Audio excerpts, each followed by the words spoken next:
Hello, this is Angela Anderson. Thanks for joining me for this acrylic painting tutorial. In this video, I'm going to be showing you how to paint a autumn river, landscape. We're going to be doing it step by step from start to finish. Got my husband Mark with me. Hey there, everybody. He's in chat for our live show today. So if you've got questions while I'm painting, you can ask them and I'll try to answer them. Let's get started.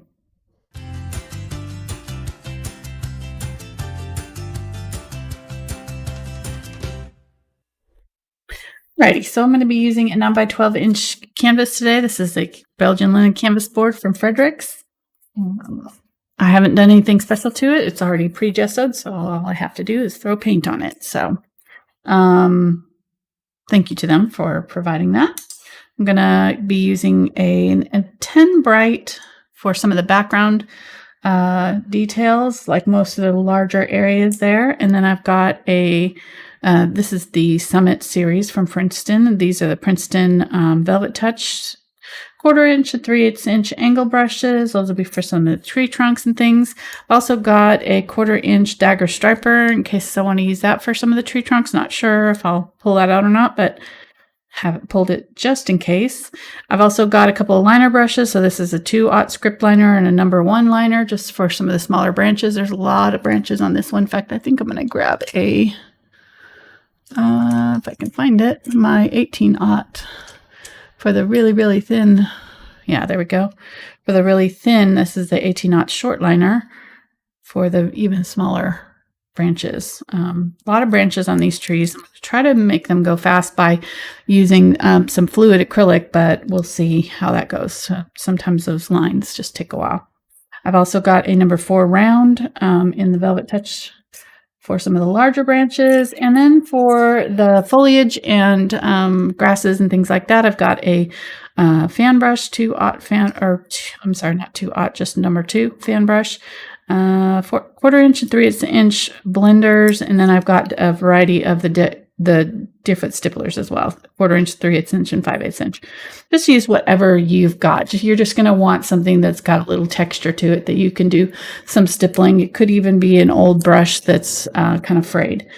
So it doesn't have to be these, but Princeton makes a great product. They're our brush sponsor, so thank you them for providing our brushes and for Fredrix for providing our canvas. I've also got a palette knife just for mixing some colors. Let's go over the colors really quick. Got carbon. Wow, what happened to my? Oh, it's just my towel is off. It looks crooked there. My paints are crooked. Sorry. I know. Is that going to bother you the whole show? Me. I might have to move them now. It really bothers me. Carbon black, burnt umber, burnt sienna, quinacridone, burnt orange, yellow oxide, cadmium yellow light, Indian yellow hue, cadmium orange, cadmium red light, not quinacridone, dioxazine purple. I usually use quinacridone magenta. This is one of the few paintings that I'm not going to use it. Ultramarine Blue and Phthalo blue green shade. And then I've got Unbleached Titanium, Titanium White, and Zinc White. And then this is my Glazing medium. If you don't have all of these colors, just use what you've got that's similar. It doesn't have to be the exact colors that I'm using. All right. So do you want to just cancel the show? So I can move my paint. Because the paints are all... Come back in because they're crooked. I know. Just don't look at them. See, I know. I moved my camera thinking it was my camera. It's even worse when I move my camera back to where it's supposed to be. Oh. Now it's really bad. Okay, just press on. I know. I'll get through it. I'll get through it. All right. So you're being silly. Welcome if you're new to our channel. This is pretty normal for us, so we're sorry. Don't leave me mean comments, please. We do us, you do you. So sorry if you. Okay, so I'm finding the thirds here for my drawing. Looks like the bottom of these trees here kind of start out just below the third, kind of work their way up to it. And then right along that third, same thing here. It's kind of just below the third, and they're pretty much even across. And kind of work their way up, zigzagging to about not quite the halfway mark. So if I find the halfway mark and come down a little bit, that's kind of where this riverbank is, right here on this side, this way far one, and it curves up like this and goes to right about the halfway mark here. So that's this side of the river, and I'm just using regular school chalk for this, nothing fancy.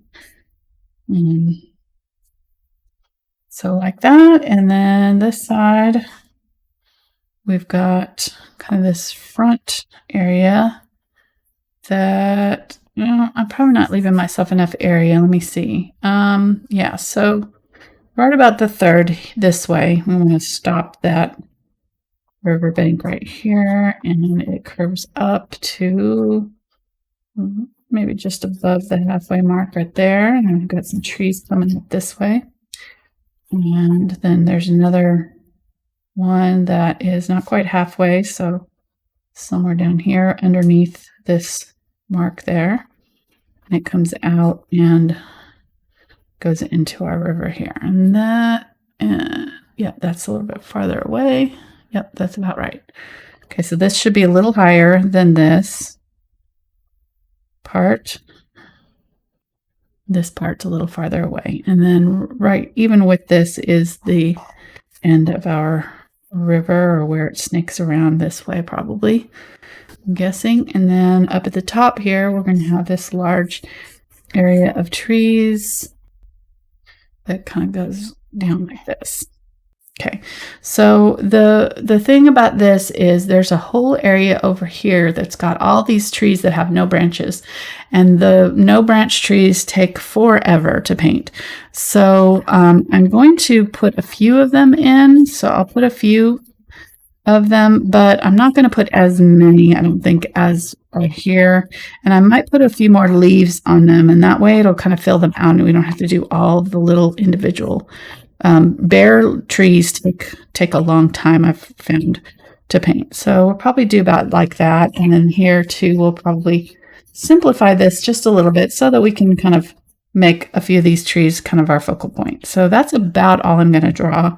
We're going to have some zigzagging in the water here. There's some there and a little bit here, but the rest of this is we'll just paint it as we go.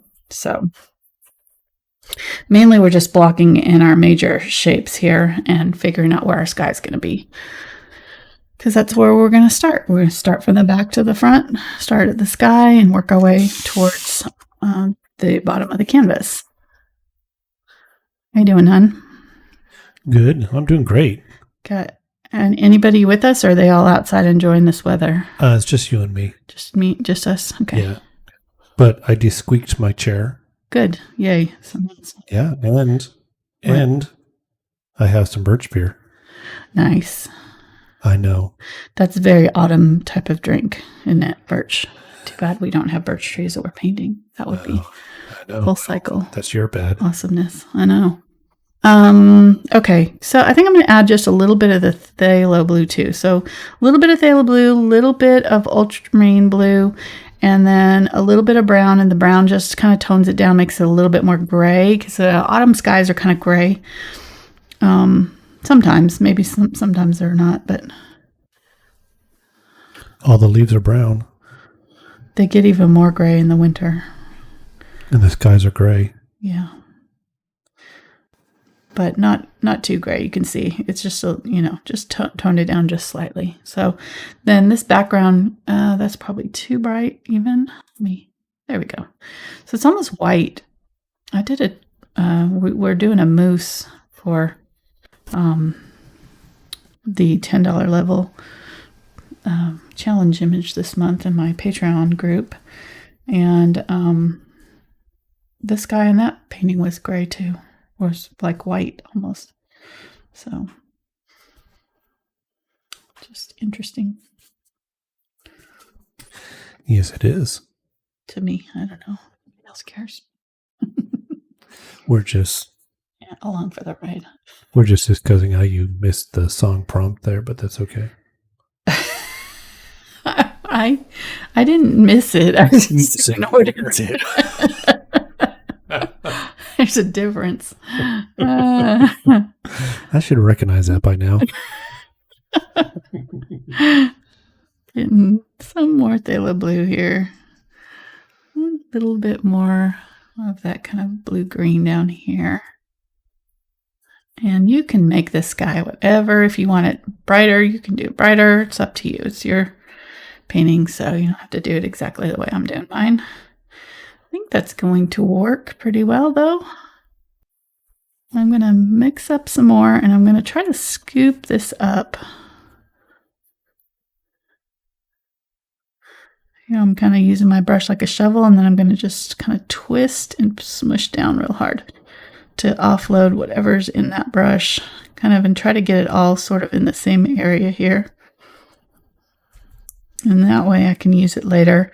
The smaller the area, the better. I'm going to go ahead and use it right here, though, because this is the color that is reflecting in our water right here. At least somewhat. We'll just have some color there to work with. It's only really going there, and it's probably a lot more white than this, but we'll have this blue tone underneath it a little bit. Let me see. I think that's good. I'm going to get a little bit of the unbleached titanium and put it right here.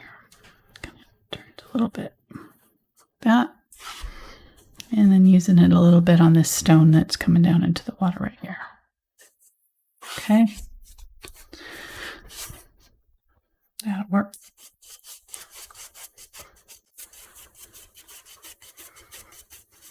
I'm just going to brush off what's left on my brush here into the water. Okay. So the next area here is this red up here, this red trees back in here. I'm going to go ahead and get more of the burnt umber and a little bit of the red there. I'm going to get some water. A little bit of the Cad Red Light. Let's get some burnt sienna. Burnt sienna's already got that kind of reddish color. Be good. And then I want it kind of gray, so I'm going to go ahead and get a little bit of blue. The blue will make it, turn it kind of more of a brownish gray. Neutralize that red a little bit. It's pretty good. All right, so I'm going to get the Deerfoot Stippler here. Get more of that color. And then I'm going to pick up that sky color because it's going to tint this. Yep, there we go. Okay, so we want to fuzz out this outer edge with some trees. So I'm just going over the sky a little bit, and I've got a lot of that blue from the sky in my brush. So it'll just kind of create this soft, smoky color. Adding the blue to your far trees, mountains, whatever it is, the sky from the sky color into whatever it is you're wanting to paint that's in the distance back here will automatically push anything back visually. So it's a really good little trick. I'm going to get a little bit more burnt umber for over here. Seems to be a little bit more gray. And I'm not worried about it being like any particular obvious leaf shape or tree shape. I'm just kind of trying to fuzz this border out a little bit so that I've got soft texture back here. Soft and fuzzy. Okay. And I'm just going to pull this down and get a little bit more of that ultramarine blue and some of that burnt umber. Make a little bit darker gray. Yeah, there we go. Oops, I put that color in my brush and set it down there and never did anything with it.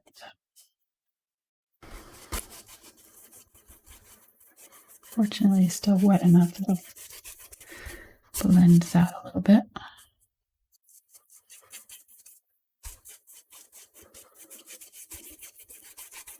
Okay, so I'm just going to kind of fill in this area with what I have on this brush, which was that kind of beigey reddish color. I had a little of that burnt sienna in it.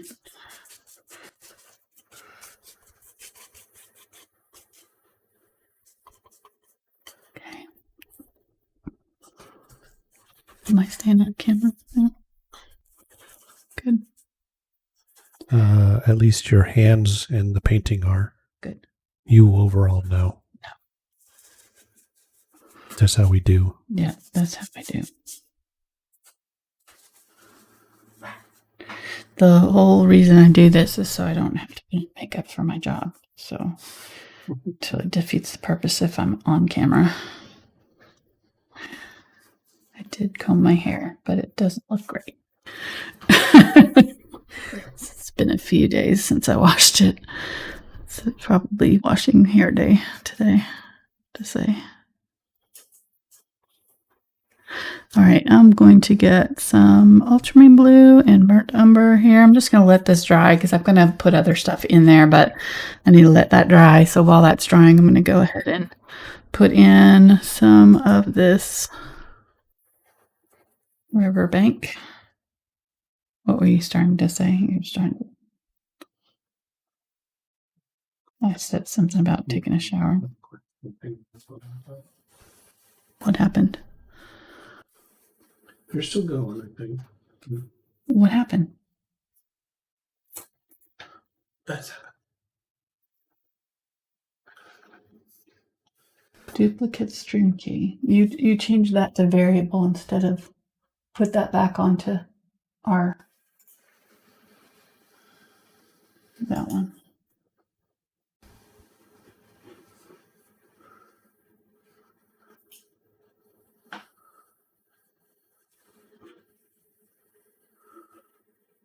Look down here and see if we're even connected. No, you are. Let's see. OBS.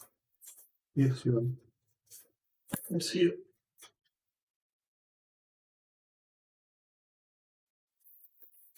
Just keep going. Okay.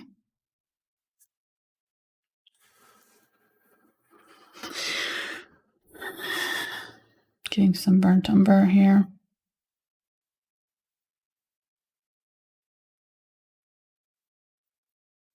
Is it fixed?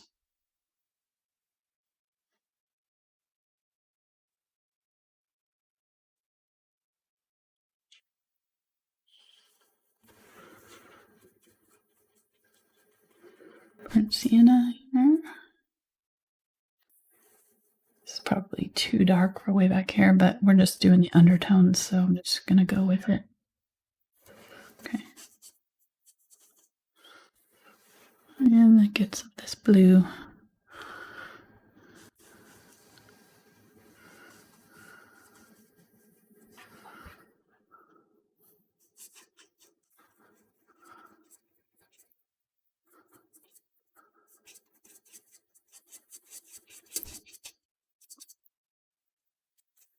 Did it mess up the stream? No. Weird. Well, that's good. Yes. It's good for me. Mm-hmm. Yeah. It's good for me too, because then I don't have to go back and fix something. Which is good for me. Which is, yes, exactly. Exactly. I'm literally sweating over Add here. to what I have to do. Yeah, I've broken out into a sweat. I am a stern taskmaster. You did what? Okay. A little bit of purple in here just to make it a little bit darker. And really, it's not going to be dark because look at how much white I still have on my brush. It's not going to be full dark, but we're going to just get some of this color on here. This is still a little bit too light, but sorry.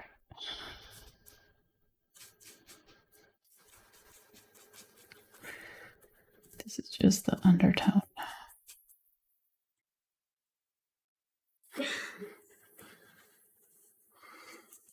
This is our rock that comes down here to the water.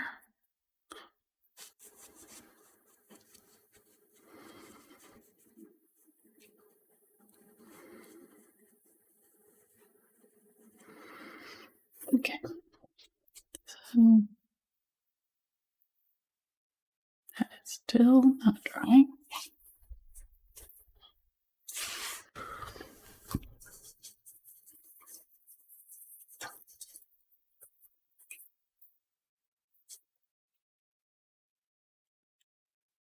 I'm going to get the Foreground here, and I'm going to use this brown burnt sienna color and get a little bit of this red orange mixture that was up there, and whatever color it was that we were using up here, I'm going to use down in the water right here.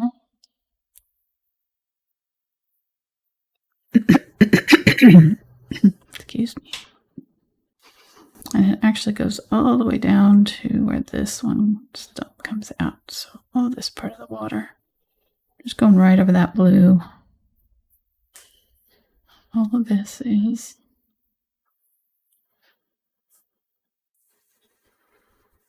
reflecting those trees.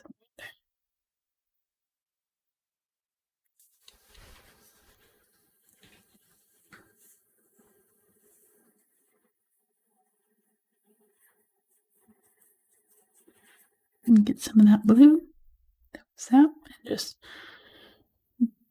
run it through back and forth here to kind of blend it into what we got going on.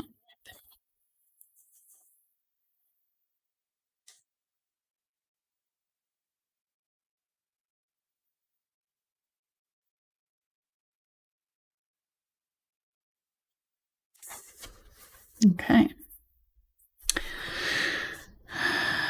I'm going to get some of this purple brown here, and I'm going to use it on the far bank.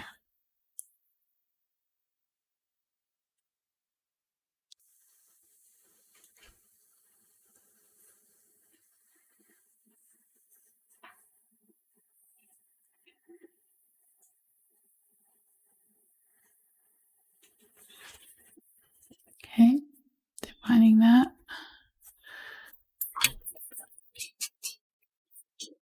And then there's really not a whole lot else in here that I'm going to do. I'm going to get some of that blue, a little bit more of that reddish cadmium red light here, some of our sky color.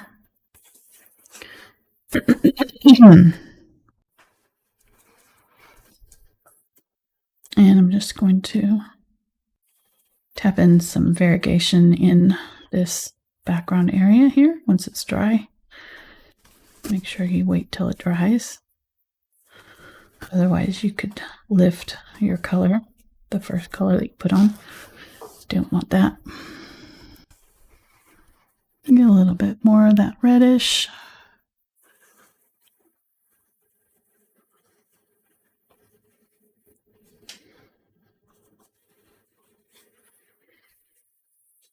Maybe even get a little bit of cadmium orange here. Paints are wanting to dry out on me today. It gets that way in the winter time. It gets real dry. So let me just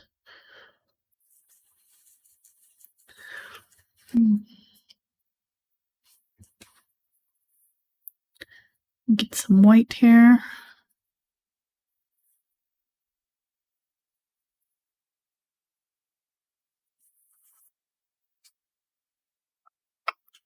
Just has to be light enough to be able to see against here, so I just need to keep adding a little bit of light color here till I can see. There we go.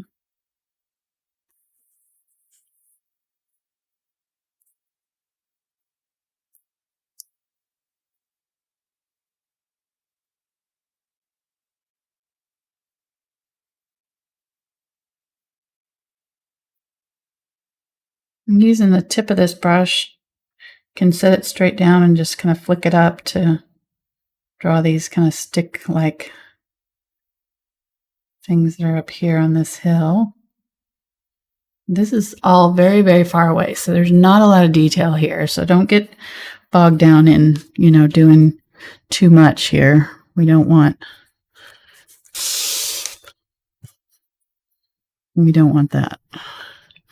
I'm going to get brown, add it to the red. This is burnt umber here with some of the sky color.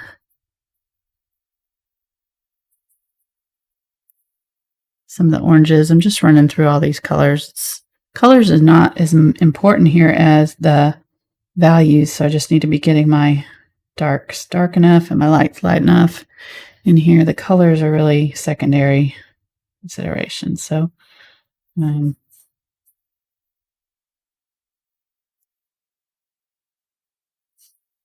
all these tree trunks coming off this way.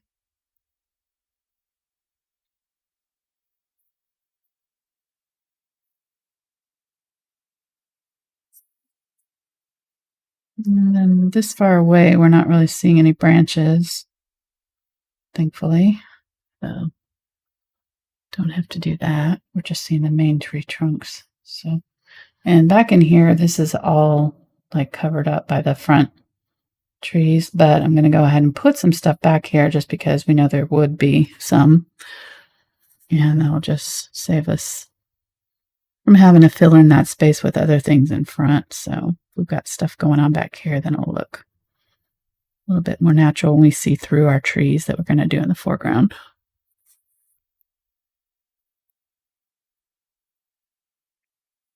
Make sure you're going all the way down to the bottom of your ridge line there. As far as like here, you don't want to start your tree in the middle right here and have it floating. So just make sure that kind of it's grounded. See, like this one was floating here. Let's do. I mean, some of them, though, could have something in front of it, and that would make, you know, cut off the bottom part. So that would be where it would kind of maybe look like it was floating. All right, so that's good. That's a little bit dark, but we're going to be adding more layers in here, so I'm not worried about it. I'm going to add some layers on top of that. Get a little bit of the more of that red.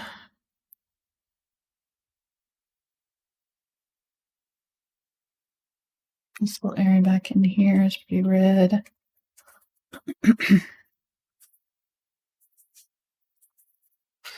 So now just kind of adding some foliage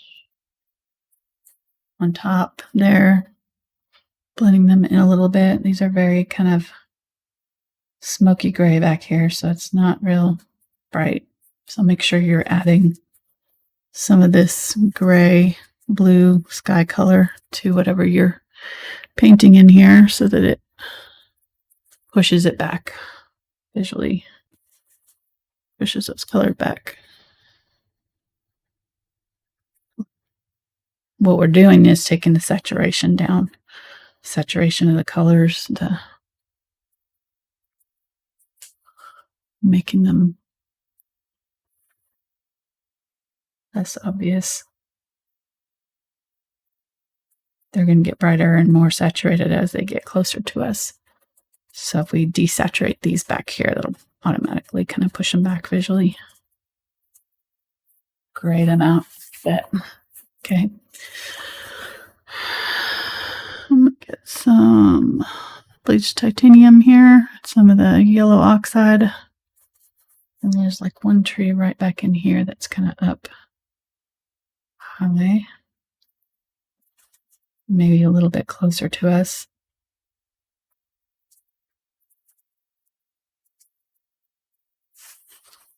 And we've already got I picked an area where we had sort of a tree trunk there. I'm just going to add some branches up higher for it to connect to. There we go. Okay, and then let's go ahead and add some of this yellow right here.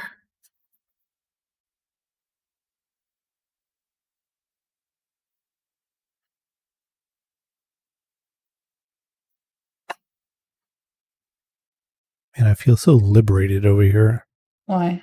Because I can lean back and forth in the chair without making a ton of noise. You don't realize how stiffly you were holding yourself. I know. I just realized I went to lean back and I stopped myself. Like, oh, wait a minute. I'm like, wait a minute, okay. I can do that. That's great. Getting some of that burnt umber and just kind of tapping in some darker color with that.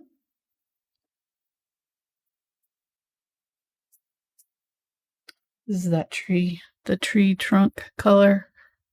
So this will kind of help blend in those tree trunks a little bit. And let's add a little bit of this to the yellows, kind of just underneath. Give it a little contrast. Again, not really overdoing it here. These colors are all very close to the same value. Like if you took a picture of black and white, in black and white right now, this whole area would be very close in darkness.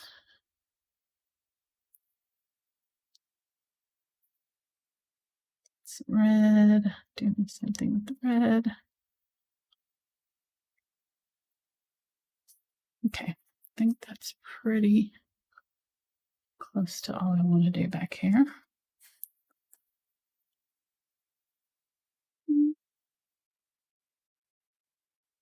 Get a little bit of yellow oxide with these reds here, the cadmium orange and cadmium red light. I'm going to bring some of it down right here, just in front. There's kind of a little bit brighter tree right here that's getting caught by the sunlight coming through right here. And a little bit of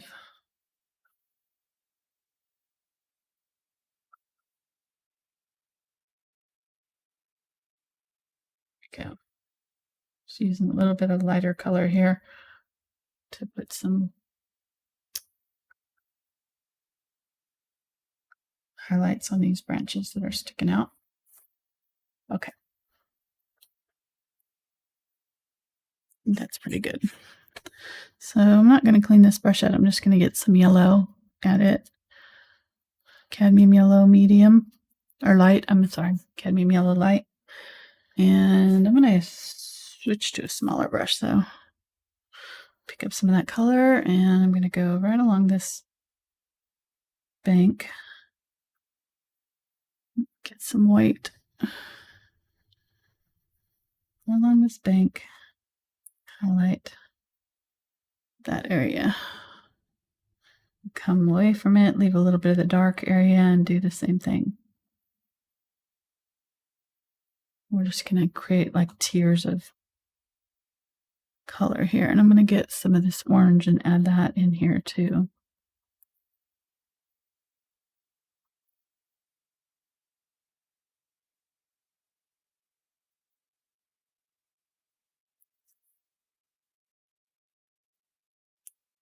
Some white.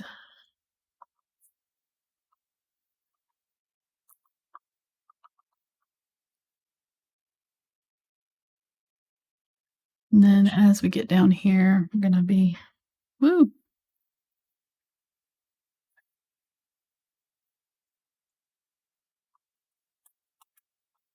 I'm just going to brush through that and pick up a little bit of it. Tap it out. Okay, so there we go. I think I want to smear a little bit of the blue-gray, so I'm going to get a little bit more of that purple, ultramarine blue, a little bit of the burnt umber. Still have this orange in my brush. I'm just going to kind of tap it in here underneath. darken up these little areas here. And then let me get this. We need to probably turn the air down because it's really messing with my paints. I don't want that air conditioner to come on again. What? No, I'm serious.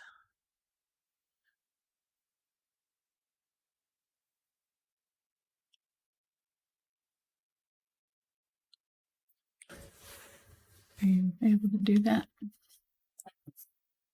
Oh, you got the fancy. Huh? Thank you. Okay.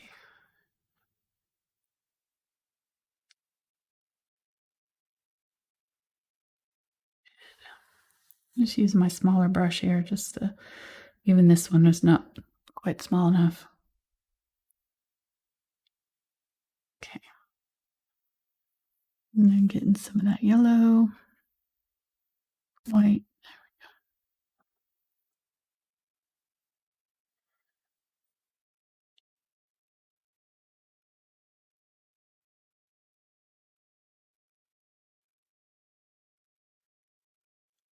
Just dabbing little dots.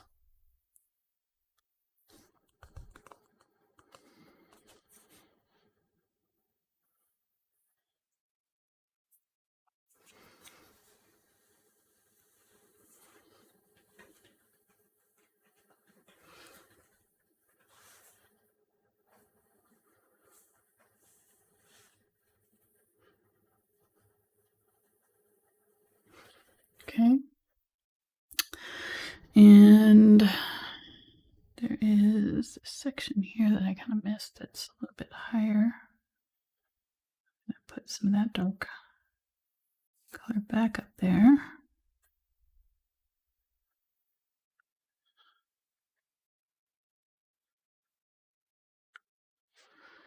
Get some of the Cadmium Red Light here. Put it above. And it's got, you know, the browns and things in my brush, so it's not full strength of this color. But I'm just going to tap this kind of bright red right along that ridge line there. And then get some of the yellow, mix that in.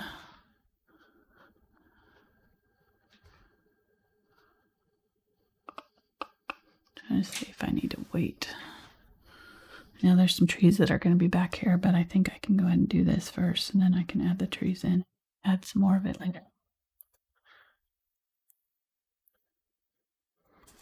So there's some areas in here that I'm catching sunlight.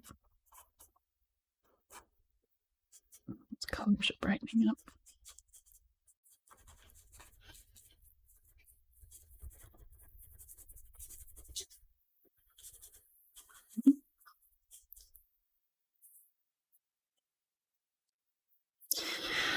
All right, I think that will work for that side. Maybe do a little bit more right here. Line in.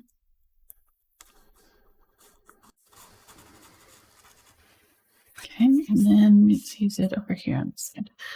So I'm going to clean this brush out.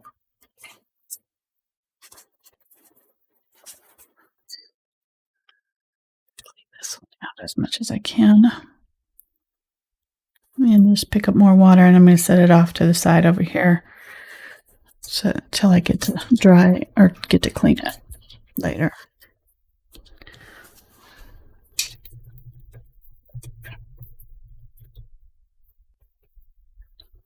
All right, let me grab this one. Let me see if I can get, oh, this is the 1/4" Deerfoot Stippler. And I'm gonna use the same colors, so I'm gonna get a little bit of the orange, and then get the yellow and the yellow oxide. I think I want a little bit of a greenish tint to it too, so I'm going to get a little bit of the ultramarine blue there. So it's got a little bit of a green.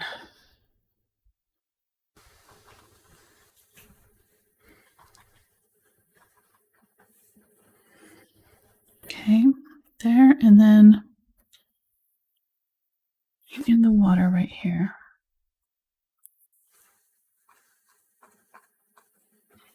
A couple little spots of bright.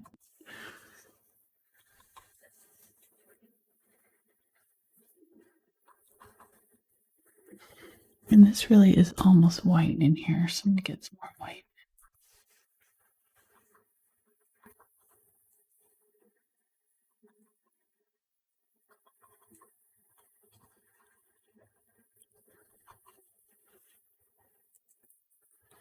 Let me get some of that. I'm going to tone it down a little bit for it as it goes back here.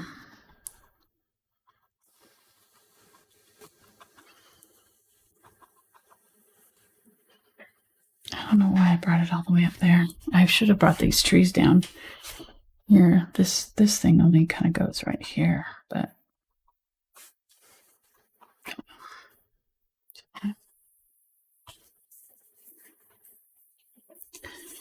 not going to matter.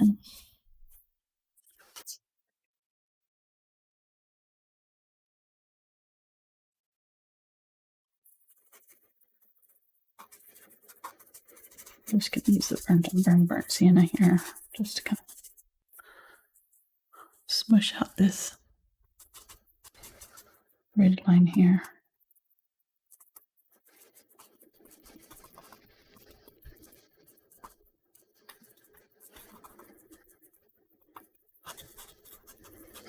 Okay, and then I'm going to use a little bit more of that ultramarine blue and burnt umber mix.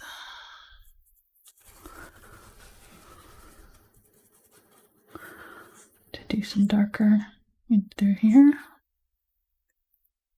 Contrast with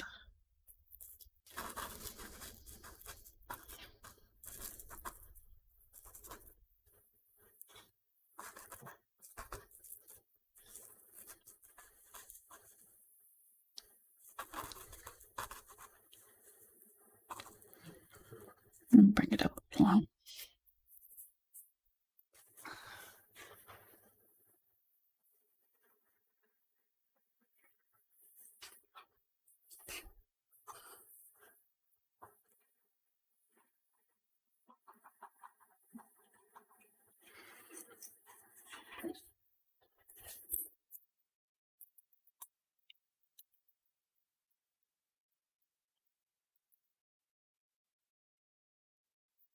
Okay, and then there's some reddish.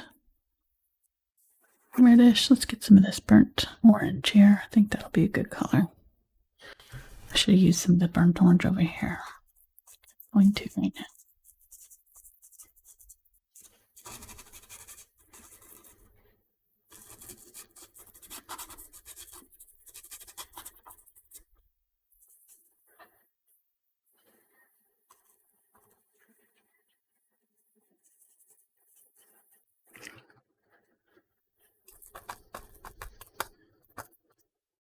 Get a little bit of the yellow, mix it with that burnt orange.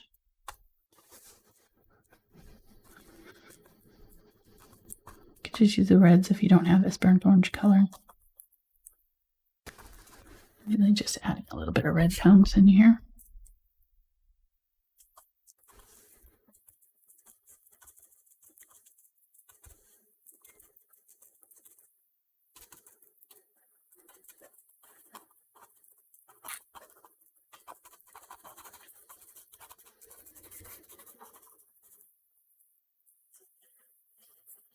Okay, so you're going to get to this point, or, you know, in different points in your painting where you're like, this isn't turning out, like, this is probably not right. I'm not doing something right here. And just kind of know that your painting is going to go through some stages like this where it doesn't look quite right yet. And that's just a sign to keep on going. Don't give up.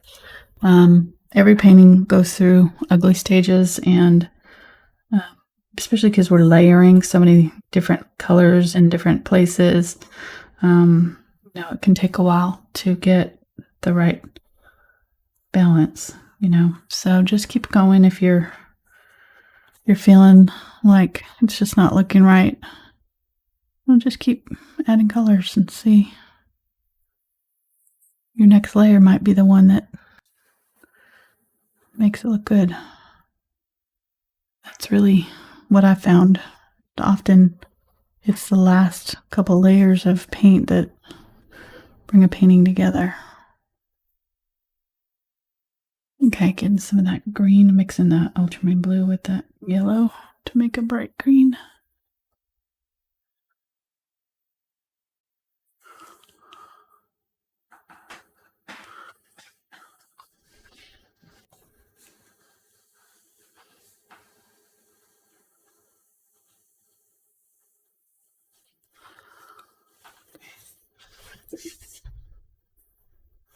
And I probably got a little too much right there, but that's okay. We'll just get a little bit more red. Red and orange. A little white.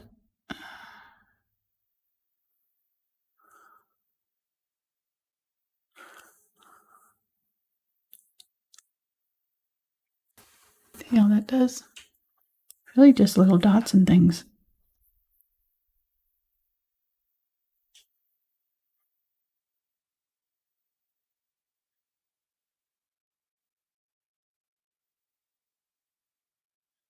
And then there's some, let's get some dark burnt umber, burnt sienna here. I think there was probably some burnt orange still in my brush. I'm going to get just a little bit of the unbleached titanium. Which brush are you using right now? This is the blender, 4-inch blender. I'm switching back and forth to the I mean the Number one 4. just before that one. number 4 round. Number 4 round, okay.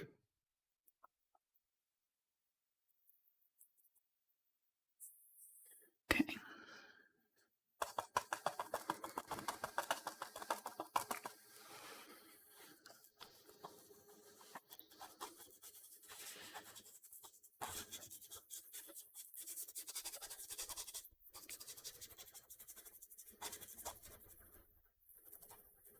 You can see right here where I touched over that wet paint while I was drying and it kind of lifted off the color, but I don't think it's going to matter right in there. I'm not going to mess with it. We're going to have so many colors over the top of it. I don't think it's going to make a difference at this point.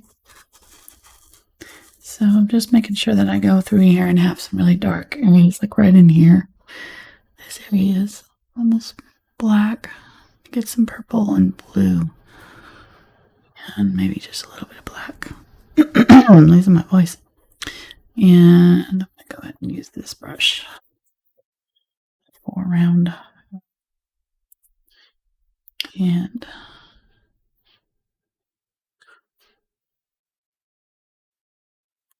this is actually going to have a tree right here coming through. Right through there. Go up to about right there.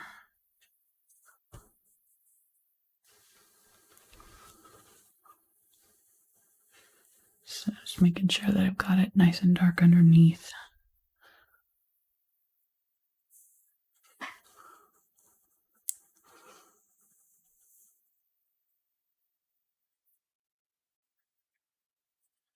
Ultramarine blue. It's got a little water right there. You don't want too much water because the water will underbind your paints, and then when you go to put your next layer on, if it's wet, it could lift. So I'm going to get a little bit of phthalo blue here. That's pretty. Put that right above it. Rock.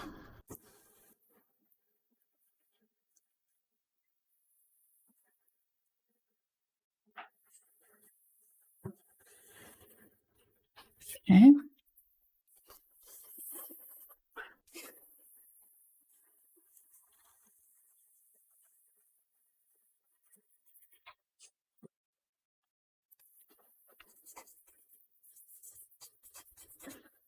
ready to put that in there yet.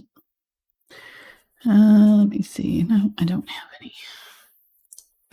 How many brushes can she hold at one time? I'm getting the 3/8 inch angle here, and I'm gonna mix up some more of that sky color. Ultramarine, Yellow Blue, Burnt Umber. More of the blues than the brown. And then a good amount of white.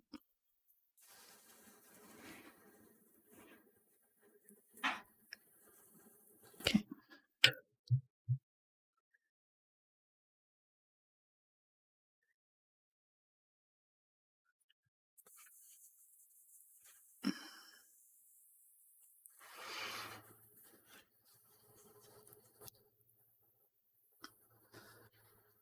Gonna hold this brush side to side here and just drag it on here. And there's some other stuff on this riverbank here that like sticks and things, so I'm just gonna kind of do some random little lines and sticks and things.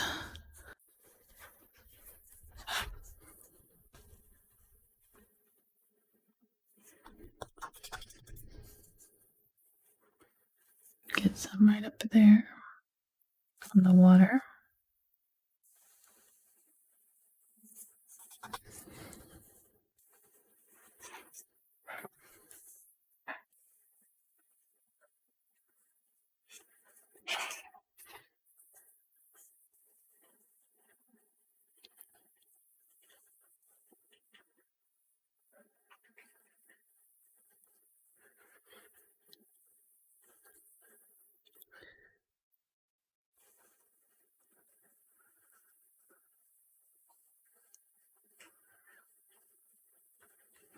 Got more white here. Really, there's a lot of like overlapping with this painting, so I'm just having to make sure that I'm, getting all of this in now, because then I don't want to have to try to put it in later when I get a lot of stuff in front of it. So that's why I'm taking the time to kind of do all these layers and steps. I'm going to add a little bit of white up here.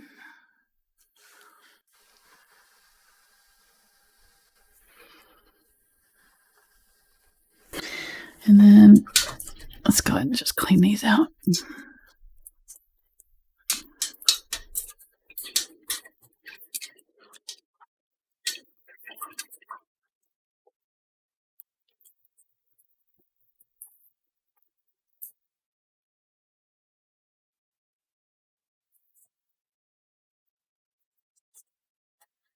Get some of this Indian yellow hue. Get some white. It'll really bring out the color when you add white to it. I'm going to add it right here.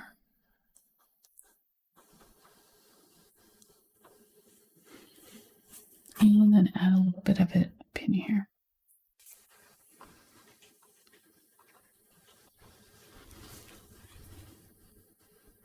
Okay, and this is the next little rock area. Actually, comes down like this. So I was holding my brush like too flat. And see how it got a really big area. If I want to control it better, I can point it straight down, and then I can do kind of a line. That's what I really need to be doing right here. Kind of a line and a little bit of one right there.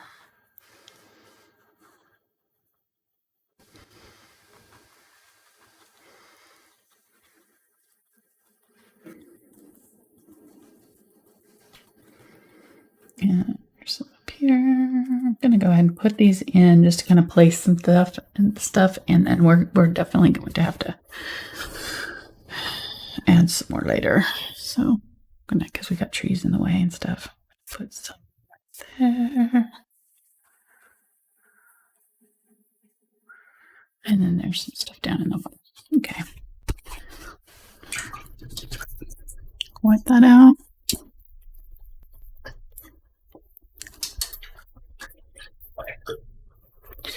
go ahead and do the next layer of trees. So we've got basically our background area ready, prepped. So the next thing to do is our trees back here. So I'll just go ahead and see what that does with the dagger striper. It may not work. I'm going to go ahead and grab this Van Dyke brown. So dark brown color. And then right now is the time where before I do anything else, I'm going to go ahead and use this blue sky color to wash over this. So I'm going to get my big brush here and my glazing medium and some of this blue and some zinc white. And the zinc white is a transparent white, so it'll be better for glazing. And I'm just using the blue because just a little bit of the blue to tint it, but mostly the glaze and the zinc white. And I'm going to go over this whole back area here. And just start down low and kind of just quickly work my way up, trying to blend out any kind of obvious streaks. Somebody asked very quickly. If they do not have Indian yellow, what could they substitute with? You could just add some of the orange to your yellow. It's just a kind of a gold color. So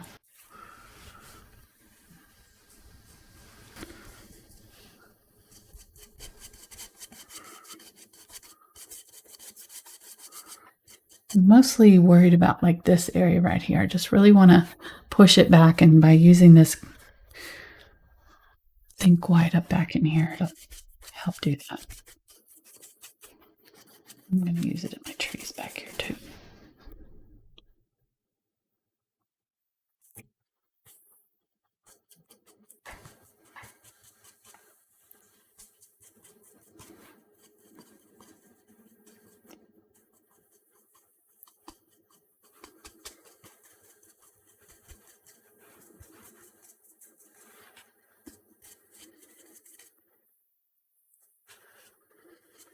This yellow tree is not so much in the far back, but I'm going to go ahead and kind of go over it a little bit too. Really do this whole area back here.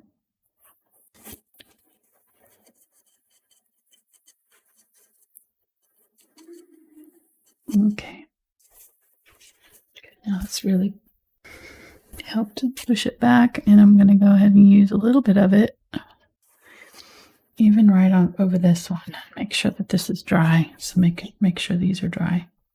And go over this area, over my water, and go over this one. One that is clouding it up. Oh, wow, you're supposed to tell me before that. Okay. I was paying attention for the first 35 minutes. Mm-hmm. No. Look at that. Okay. Okay. Okay. Well, let's go ahead and do some trees then. We're making pretty good progress. We got about the top half mostly done, so it's not bad. All right. So I need to make sure that what I just did is dry though.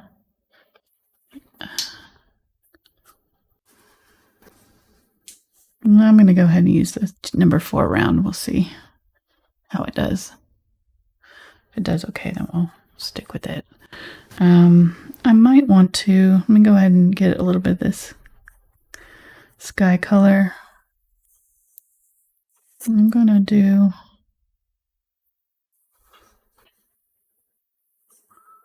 a tree right in here that's just a little bit closer to us.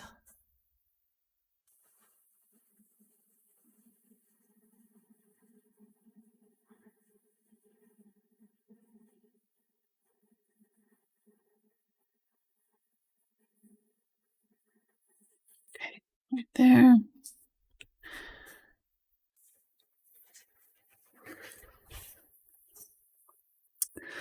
Get my little bitty 18-aught. Do some over here with this kind of intermediate color that it's not quite as dark.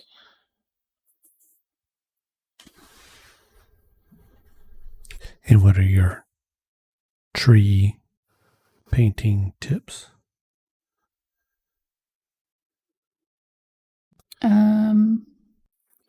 Start with the trunk. Make sure it's wider at the base than at the tip. That's one thing that I see a lot of people don't do. That I may have like branches that are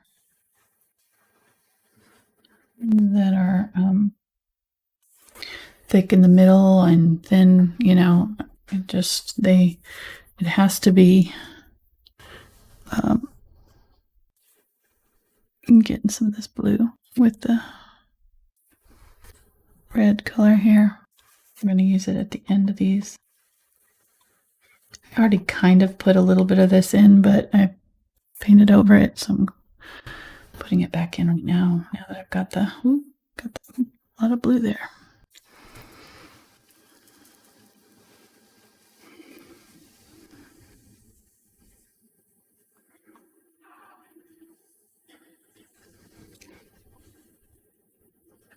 Okay, here we go.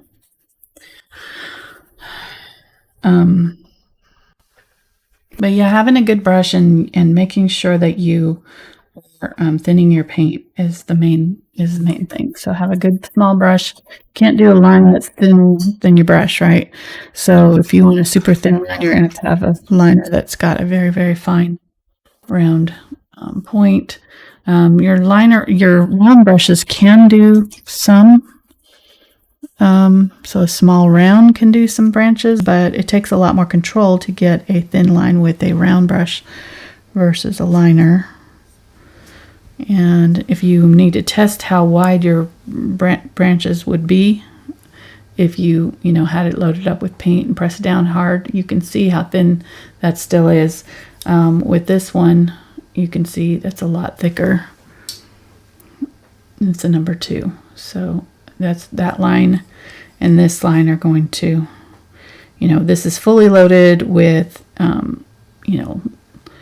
lots of paint in my brush.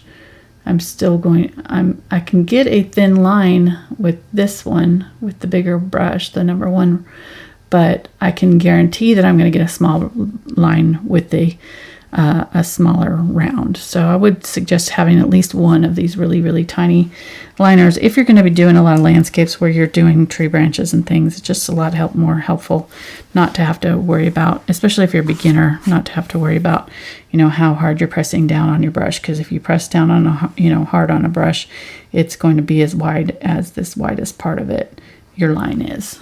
And if you have trouble controlling that, then a smaller brush will be your friend. Okay, I think that made no sense, but hopefully to some. I'm gonna get some blue, Ultramarine Blue here. If you have the fluid, you can add the fluid as well to keep it. But I'm using the fluid paints because this will flow off my brush better. When you have a round brush, the paint's got to be able to flow off of it. So you're gonna want to add a lot of water or use a fluid paint, one or the other. But it's got to be thin here. It's got to be kind of a milk consistency. And I'm rolling my brush through it so I'm getting it to a good point, and I'm going to pick my spots. So right here, I've got a big tree right here that goes right in front of this yellow one. I'm going to just set my brush down and kind of wiggle it a little bit. But this tree trunk is pretty straight.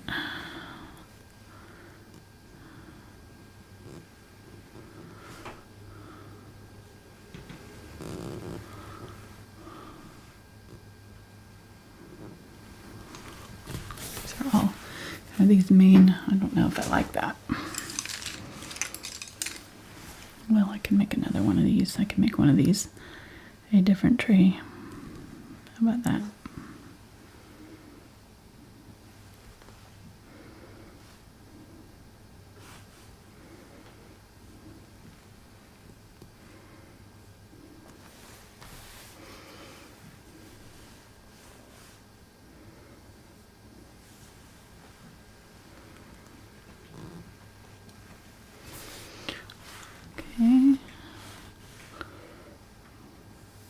And so you see how it kind of started out, it was kind of rounded like that.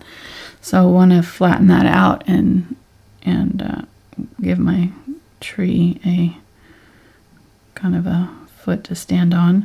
You don't have to do that with all of them because most of them are going to be covered up at the bottom, but if they're not covered, you want to, I'm going to go ahead and use this brown and just kind of obscure all the bottoms of all these trees here.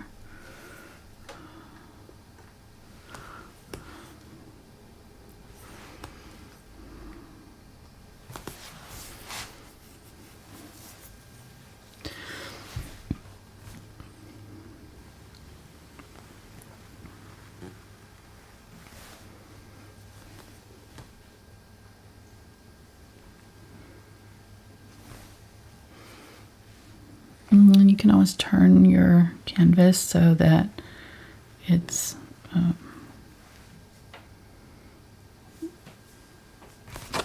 this way. You can, I find that doing lines in this direction are a lot easier.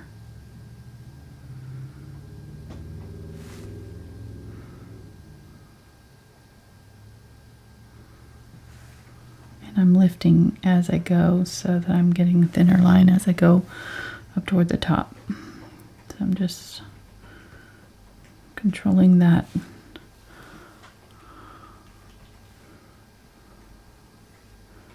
Tip. You can see I can get a fairly thin line with this, but it may be harder if you're not used to using a liner brush to do that. So if you need to do a very thin one, you might want to switch to a smaller brush. Okay, doing a little bit kind of more shadowed tree here with a little bit of the blue added.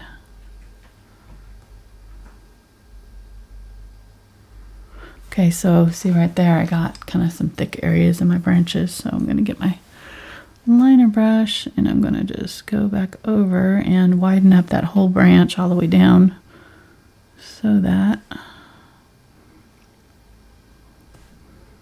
I'm going to have to widen the whole tree. I can go back to this because you don't want your branch up here to be thicker than the branch below it.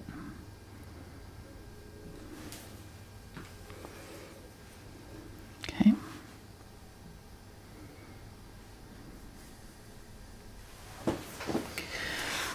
Let me see. I'm going to add a little bit of reddish to these, some of these too.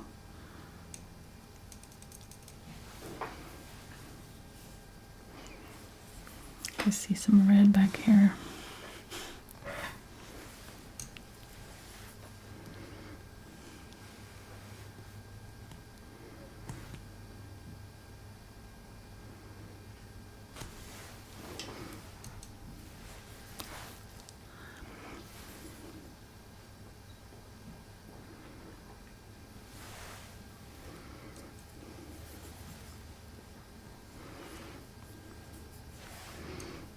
Just going to use this to do a bunch of little, there's already some branches back here, but I'm going to actually want to get my round, number one round. There we go. Do some thinner with this thinned out paint here. I'm going to do some over here too. This is with that kind of reddish toned color.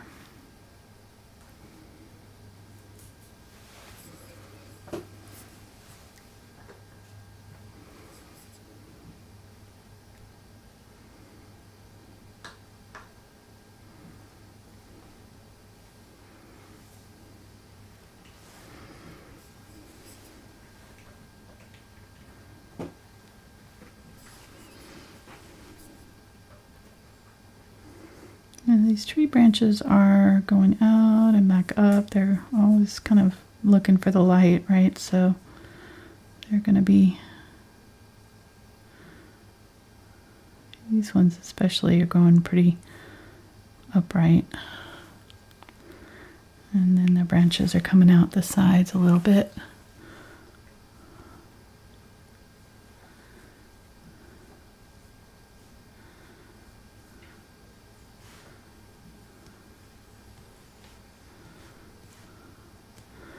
And I'm using this larger brush because I can get more tree branches in a shorter amount of time, so I don't have to load it as often. It goes a lot faster if you do that.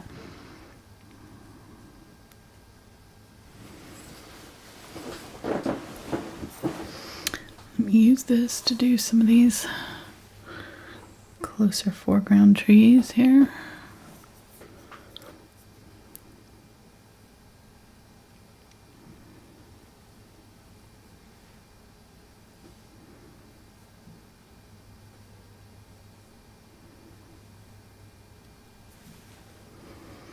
These are actually a little bit big for what I'm seeing, but they're all kind of leaning a little bit. It may just be the photography. I'm going to put some kind of going this way.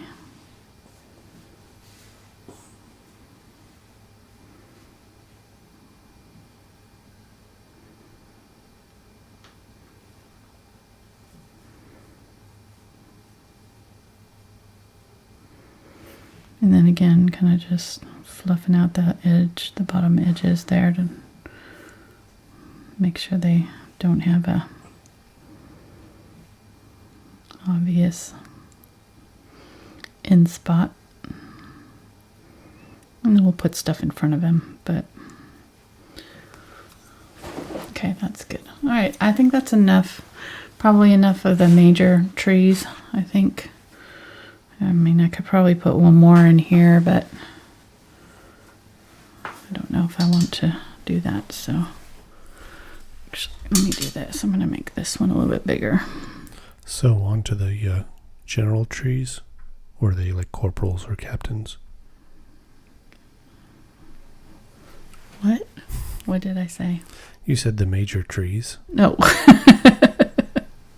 So I didn't know that they had ranks. They are ranked, yeah. Okay, I put too much water in my brush and it just wiped the whole thing off. There.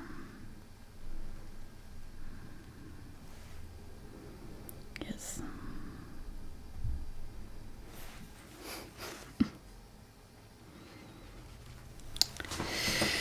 Okay. And I'm gonna do some different directions.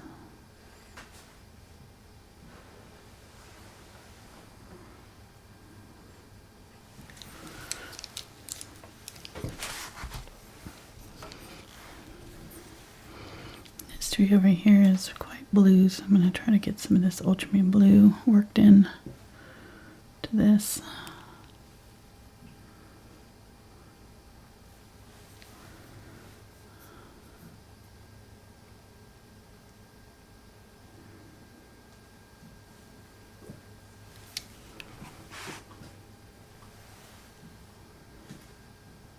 Ooh.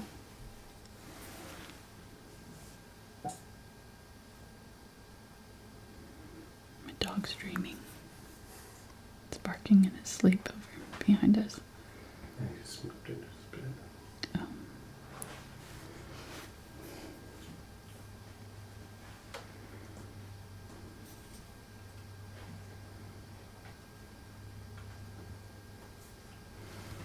Cute.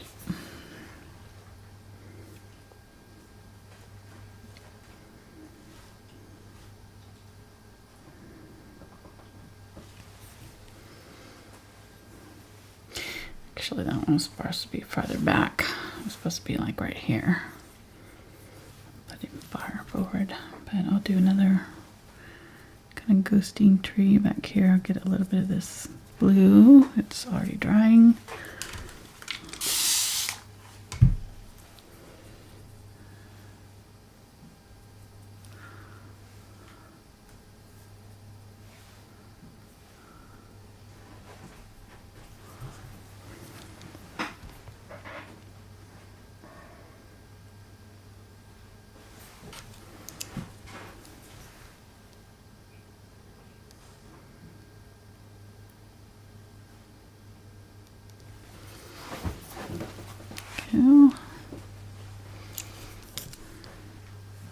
A couple of trees of this color.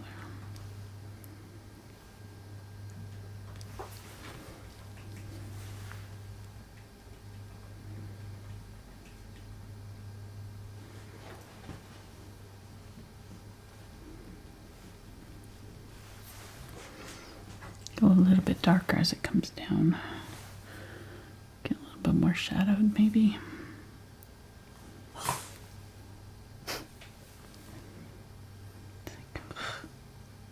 Somebody trying to get attention back here, making huffing noises and sighing. I'm not looking at them. Can they hear that? Oh yeah, I've got the filter off. Shh, Spitzpickle. Shh. Trying to film. The kid Spencer needs to get in Yes, here it's again. time to go to the babysitters.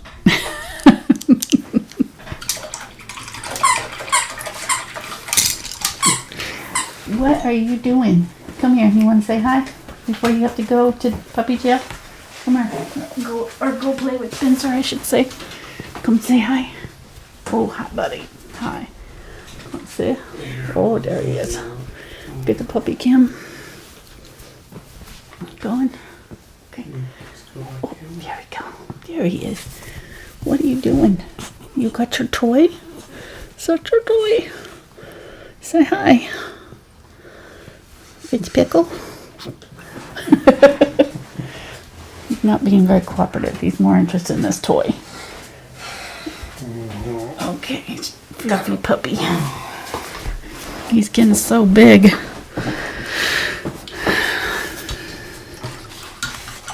Sorry, puppy intermission there.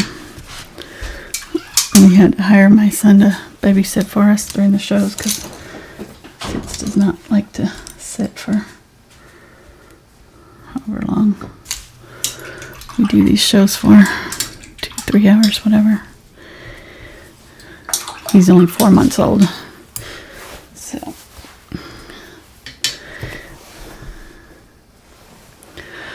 Okay, getting some more of this dark. As we're just gonna have to do branches. Lots and lots and lots and lots of branches.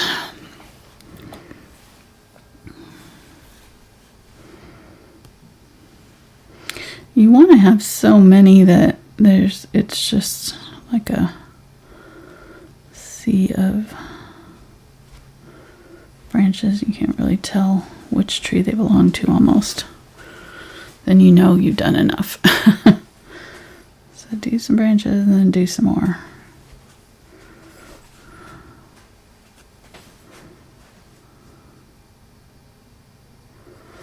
And be sure you're crossing them over and stuff so that they all kind of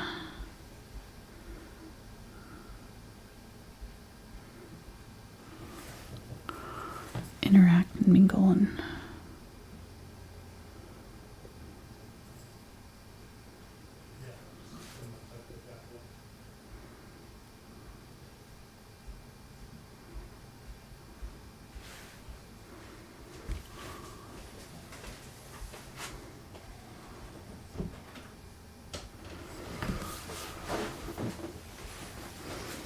really, these branches should all kind of meet in the middle. So these branches are going to go all the way over here.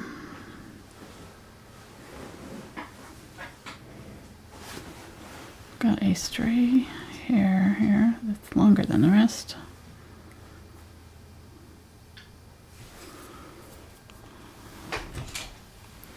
I don't normally do this, but gotta be real careful not to cut the. Can't see it.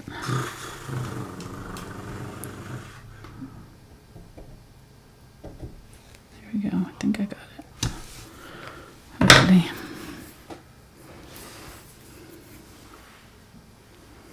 Much better.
I really need to stop doing that. I'm doing some that are like coming from the same thing, so it looks like there's 3 forks. I don't really like to do that. I find it be distracting, kind of.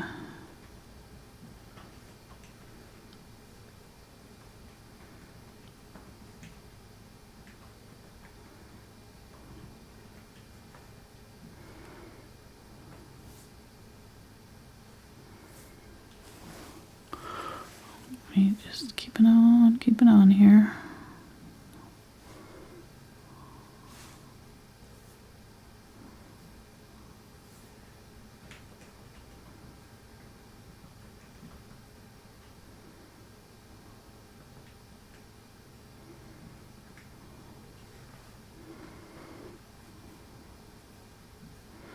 And make sure you're going down with some of them too. They're not all going to go straight up. So some of the ones that are coming towards us are going to look like they're almost going straight down.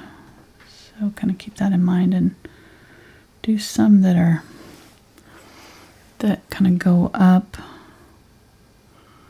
but then come almost straight down. And those ones will be the ones that are coming towards us. That's what they look like.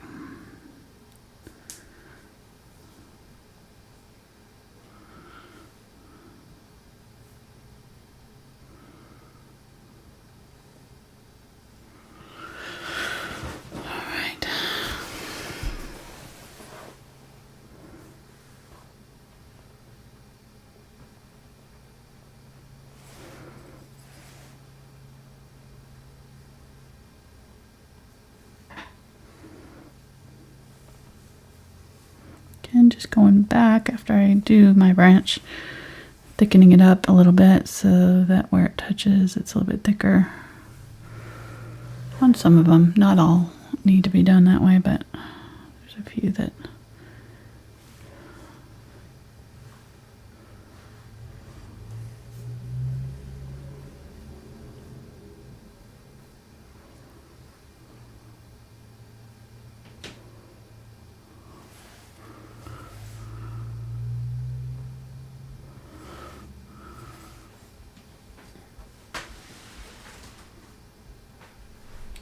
Just painting them in where they look good? Huh? Just painting them in where they look good? Pretty much, you know, just kind of where I think. Filling space, being random. Yeah, trying to keep it random. Yep, I'm looking at the reference photo every now and then, just making sure there's no like major branches that I'm missing. And also looking at the overall shape of where they're laying on the trees and how a lot of these ones are kind of coming up and going out along this way. So it's your world. Make it the way you want to. Right, exactly.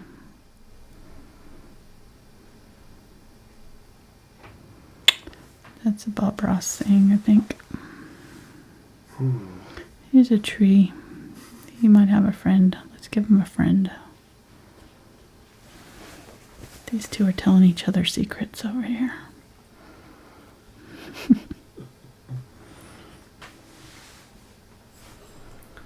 Hopefully there's no hungry hawks in them. Oh my gosh, yes. Wow, we have I don't know what kind of hawk it is. It's a small little, it's probably a chicken hawk, I think. I think we looked it up a while back, and it's a very small hawk. It's some kind of a predator bird. Yes, and it is catching our little songbirds that have come in for the feed to feed. They're coming to the buffet. Right. Minding their own business, getting along with all the squirrels. The only one that's really fighting anybody is the hummingbirds, but they only pick on the chickadees because they're small enough. The rest of the birds they leave alone. And then here comes the hawk. And just everybody goes gone like in 2 seconds. And we have one tree that is right next to this is a small tree right next to the feeder, and man, he just circles really fast, and he lands up in it and tries to flush out the birds that are hiding in there. And he gets them too. He caught one yesterday. Yeah. We've seen him. He tried twice this morning Yes, he did. while we're sitting on the back porch. He's got to eat. He doesn't like That's true. he doesn't like the veggie diet so he's not a vegetarian. He's not doing keto. Nope. So he's going. Keto's is like a lot of protein, honey. Oh, okay. Well, I'm sorry. You can tell I'm smart. He's not vegetarian. So he's going for the free range birds. Right. Yes. Cage free. Cage free.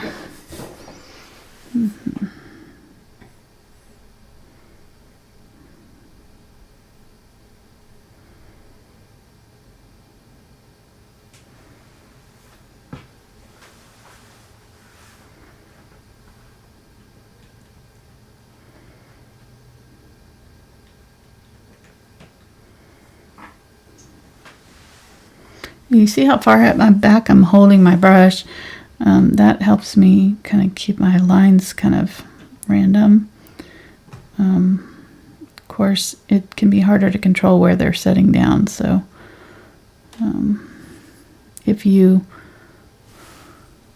have a hard time, you can hold it real tight up here and use a brush that's got a little bit shorter bristles. The long bristle brushes can be a little bit harder to control, but they hold a lot of paint, so you can do lots of branches, pretty quickly. And which brush is that, real quick? This is the number 1 liner in the Princeton Velvet Touch.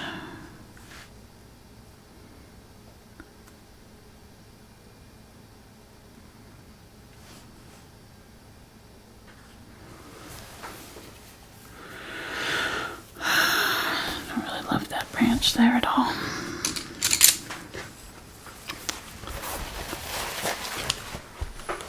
I thickened it up too much.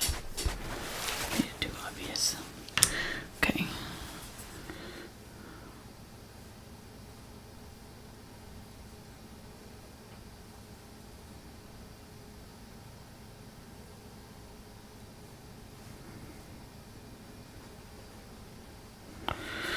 All right, what are we on time now?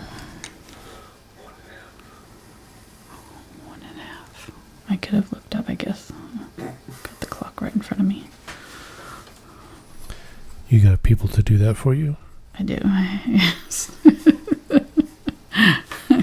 People handle that.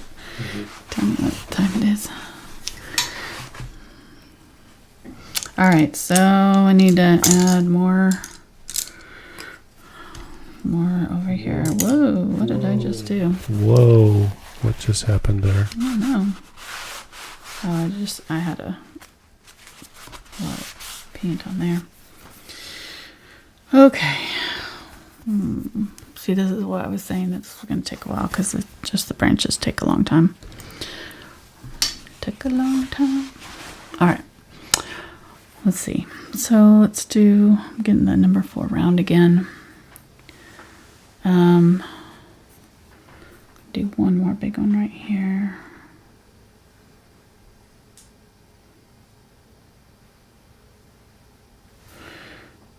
And then I'm gonna have to do the rest of this before I put the last tree in right down here, because I gotta finish all of this.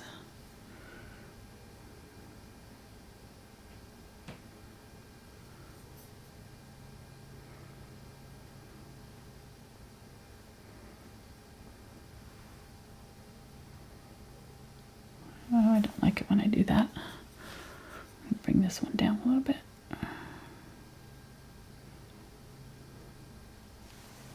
Okay.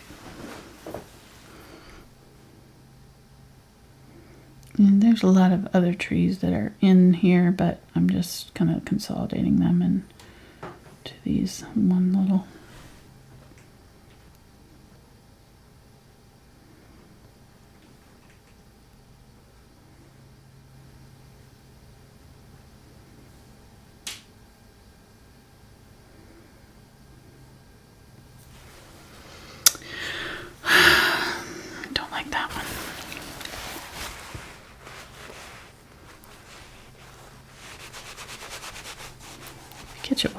You can just wipe it off. Don't do that too much though, because then your background can start wiping off too.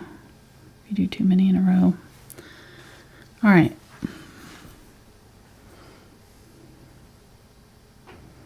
I'm not seeing a lot of branches off of this dude, but I'm sure he has some. I just can't really tell. He's kind of covered up by all the other branches around him and the leaves and things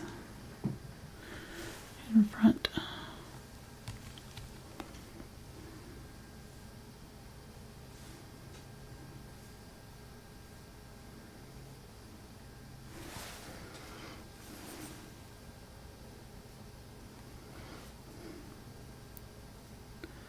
So these red leaves are going to come all the way down over here in front.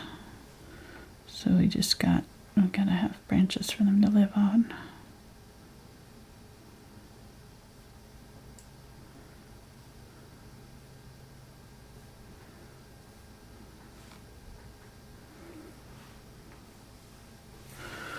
Okay.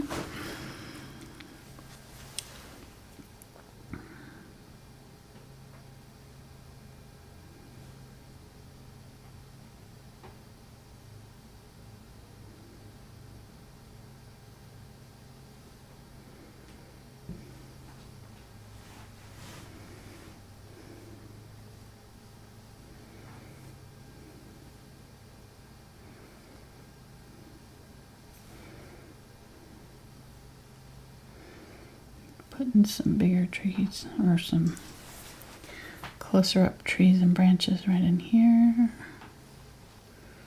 I'm filling in some of this underbrush area.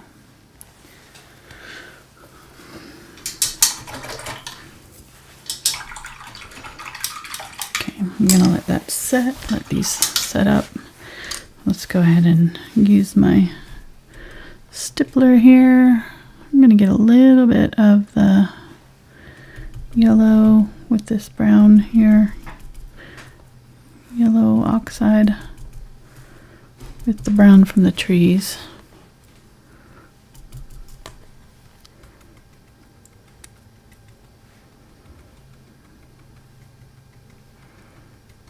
An up tile here. I'm turning my brush upside down so that I can just do these lines. And then there's these.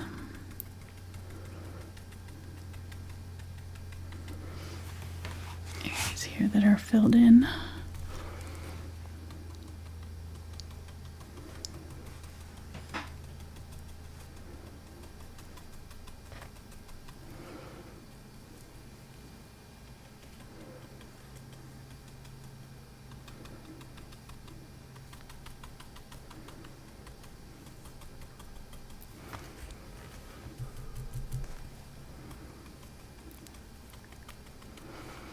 And then down here, kind of more shadowed, there's just dark.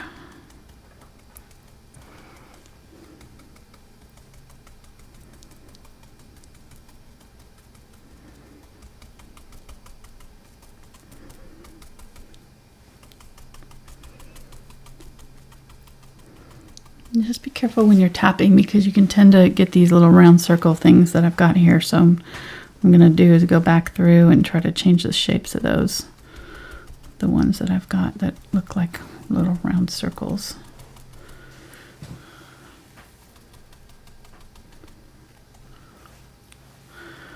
I'm going to get some of the brighter yellow. Maybe a little bit of white.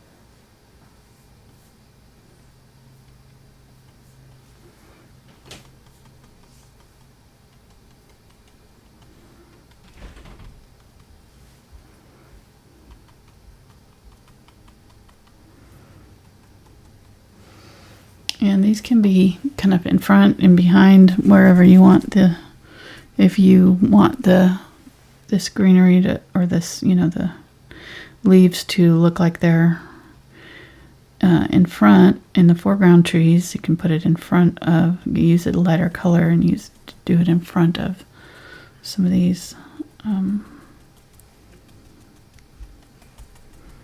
right in here. Say if I want to have something that looks like it's in front, I can just kind of use a little bit of the lighter color to stipple in front, and it'll kind of push those trees back a little bit. I'm just going to do that in a couple places. And then I'm going to get the yellow oxide and yellow, maybe a little bit of the orange. And go in front of some of these.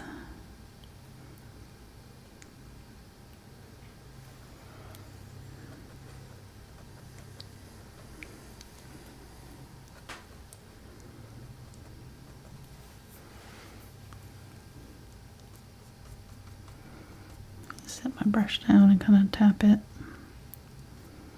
lift up.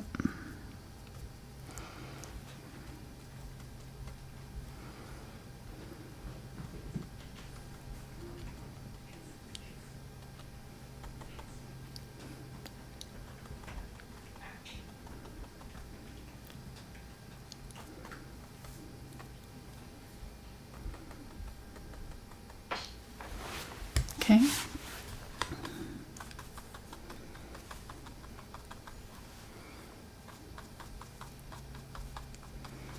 Do the same thing, kind of tall, like lifting up with this to cover the bottoms of some of these trees and add some color to the ground in here.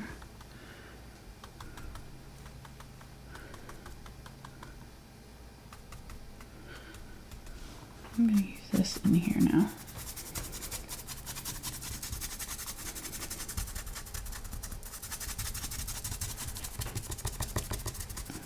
I'm just going to put some color in here with this yellow orangey mixture. We'll be adding more obvious streaks later. I'm just trying to get some color down here. Just help us for our later things, just to have some color underneath everything to work with.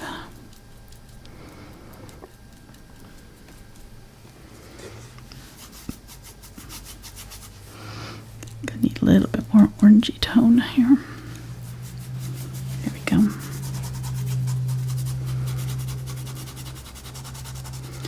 So it's right kind of up against that, and then as it comes out here, it kind of turns more blue. There is some of the orange in a few places.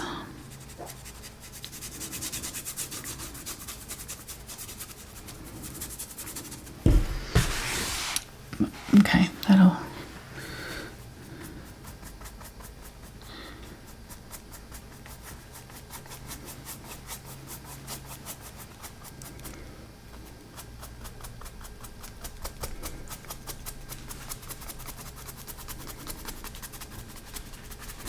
you can see I'm doing it side to side. So if any of this does end up showing, we'll just be kind of already part of what we're doing here. All right, let's get a little bit more of that bright orange. I'm going to do some bright orange on this hill right there.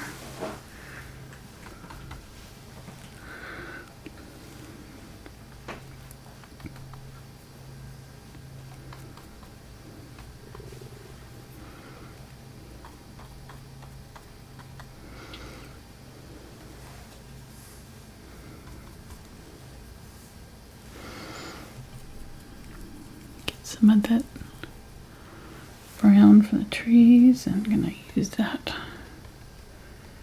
in here. I'm going to use a bigger brush. Well, nope, don't wet it.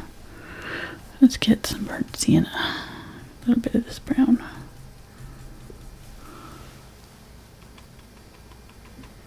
Just going to use it as kind of a background foliage, kind of filler.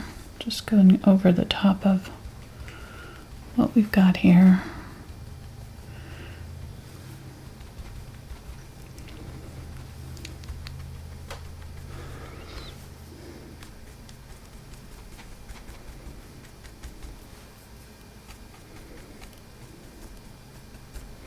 Don't do too much of this right now, but I'm just kind of trying to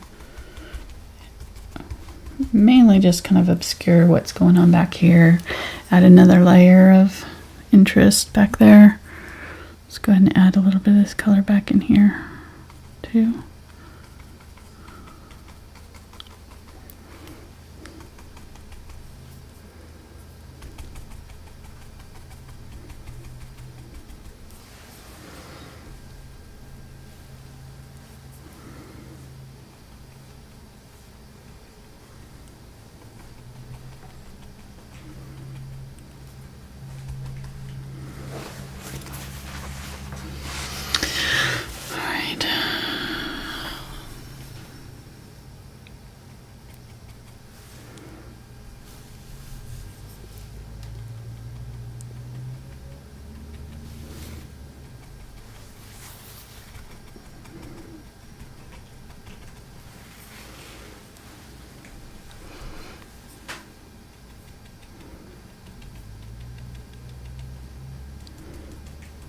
Trying to add some longer, kind of obvious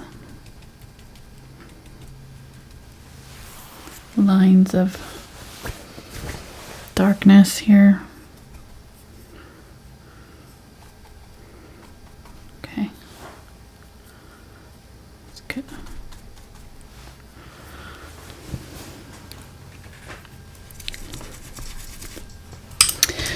Alrighty.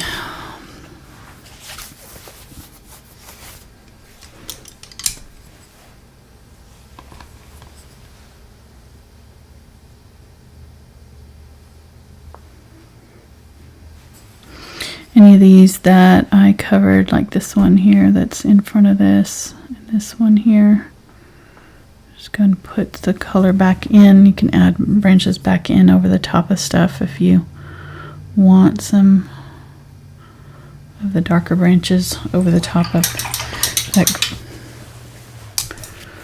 That looks good. All right, let me get the angle brush here. I'm gonna wipe, scrape off all of my color. This is all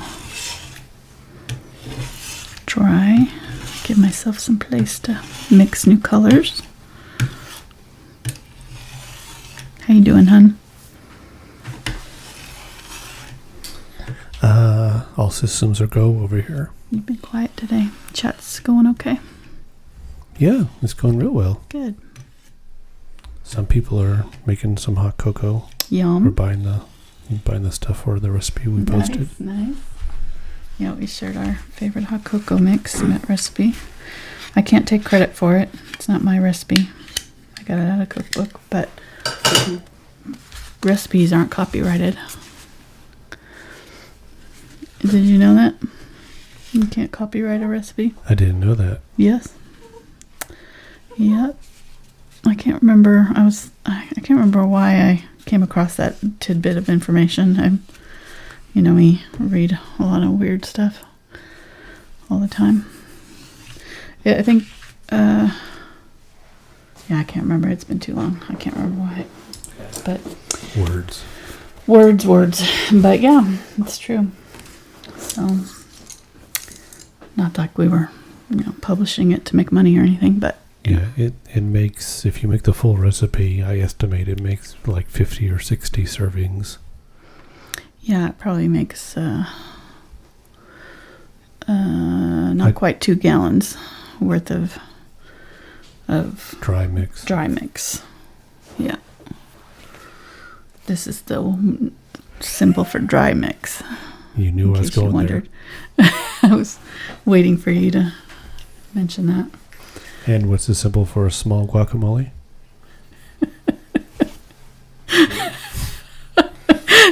We were at a restaurant. You can tell a story.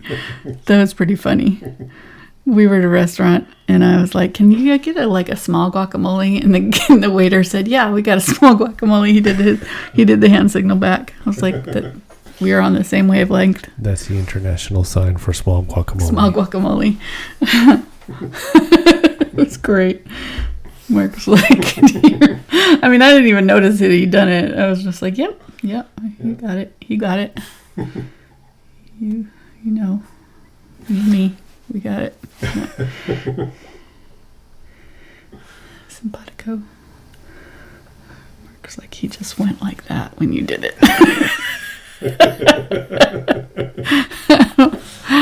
Yeah. Just make sure we were small guacamole. Oh my gosh. Yeah. Life with Mark. You always have such interesting observations about life. Well, I find that, I do stuff and then I just kind of think about like, why did I do that? Because I talk with my hands too. And yeah. But it's not like all words. It's Uh-huh. just some words, and it's just interesting. Yeah. Our mind is talking and then we have to use our hands to like finish the thought or something. Yeah. So Sometimes, yeah. To emphasize what we're saying. because golly, I don't know what he would have brought you if he didn't have the hand prompt. If I hadn't, yeah. Well, she said small guacamole, but there was no hand prompt, so I'm not sure what to bring her. My interpretation of small and hers might be different. So. Back up the truck. Yep. Okay. You see, I didn't even say any of what I just mixed because we were talking about guacamole. Okay. I used the blue, ultramarine blue. Don't leave me a comment about that, please. Or thumbs down. Huh? Or thumbs down. Or thumbs down, yeah. I'm painting. This is hour 1 and 40, almost up to 2 hours here. My brain is starting to turn to jello under the art, the force of the art going pushing through it. Okay. It's true though. When you're talking and painting, your brain, your right and left side of the brain are having to communicate more often. I think that's why I get tired after I've been doing a show, because it's just like there's something about just having to do that, having to do something that's like using that right side of your brain so heavily, and then trying to talk at the same time. All right, so ultramarine blue, phthalo blue, pretty much equal shades. I'm kind of I'm almost making that sky color again, only darker. So then I added a little tiny bit of black and maybe a little bit of blue brown. I can't even remember anymore. Rewind it, and then added a little bit of white here and a little bit more white here. So I've got like kind of both. I think I added a little bit of unbleached titanium too over here just to kind of make it a little bit more of an earthy tone. And then I'm going to make this rock that's right here. So I'm just going to kind of set it down and drag it to create the planes of it. So if it's in the sun, why am my hand sitting here? I don't know. I just have my hand still sitting there in this shot. Okay. I'm going to get that kind of medium color blue here to do some of the bigger areas. Most of this is the lighter part of it. And this is all kind of, probably can just use the stippler over here. This is all kind of mosses and things. Grasses.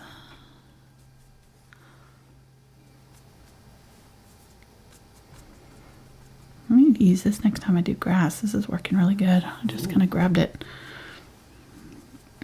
or was using it, kind of just in general, but it's been working really good for these grasses. So I'm going to pull it out more often for that. I think I put too much of it over here, so just going to gift some of the darker blue here.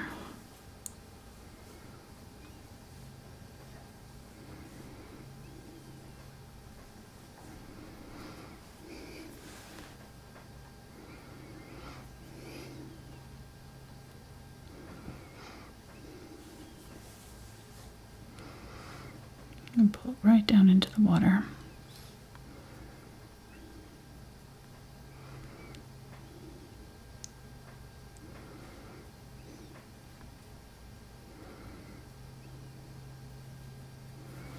And this is going to be the color of my water. So I'm going to just use this down here. Get that dark.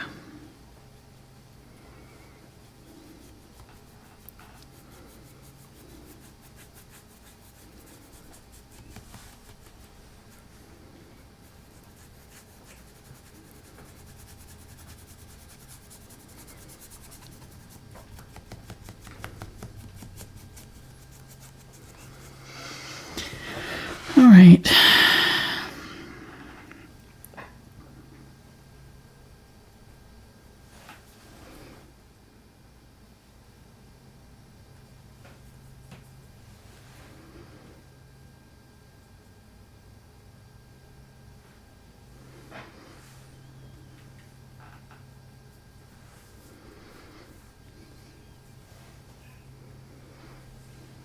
Get some of that brown.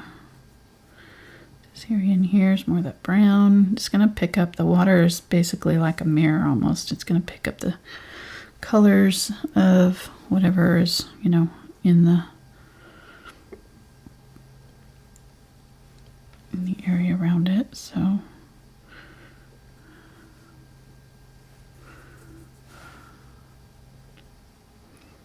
need to let that dry a little bit because it's lifting off there. We'll let that blue dry before we try to do much more. And let's go ahead and work on this side here. So I need to mix up quite a bit more of this. So I'll be using it. Maybe a little bit of purple. Brown. Making really basically a Prussian blue here.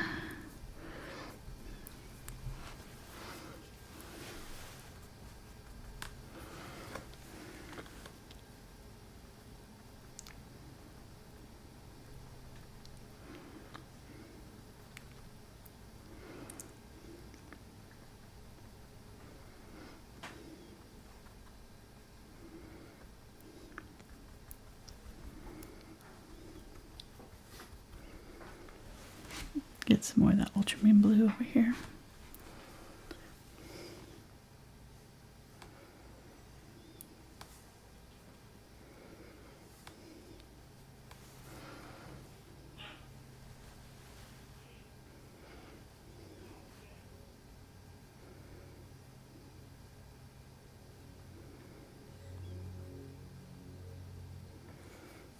Okay, go ahead and do this tree now that we've got.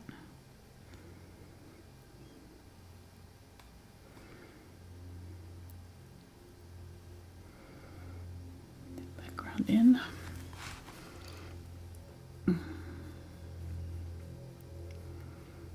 Use it in the water, same color, just kind of dry brushing it into the water there. Along that shoreline and underneath the tree.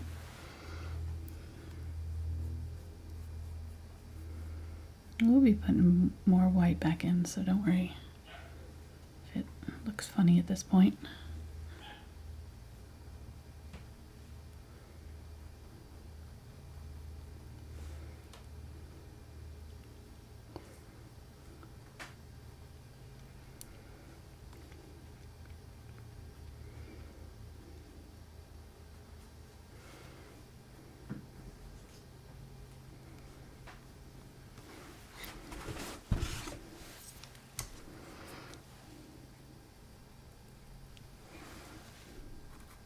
Getting some of that orange, just kind of pushing that paint around a little bit, that blue that's in the water. They're smushing it around.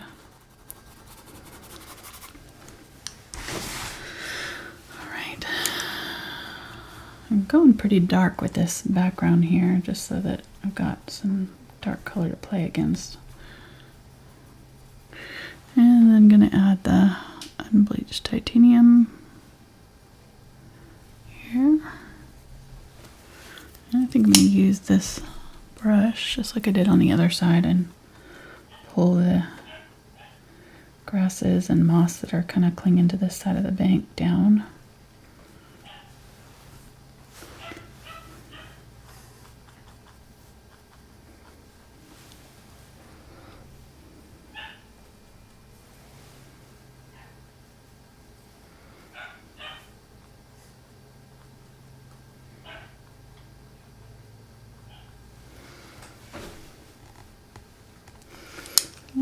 get this brush here, this small.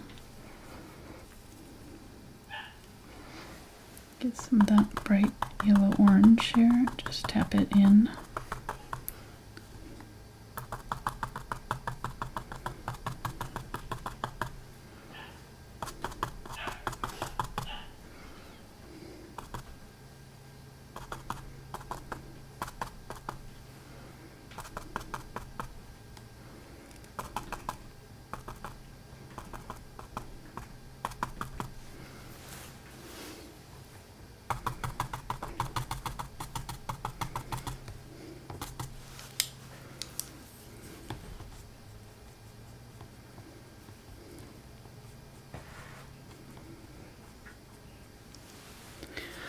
This brush is doing a good job on here. I'm going to use it on this rock here to highlight it a little bit.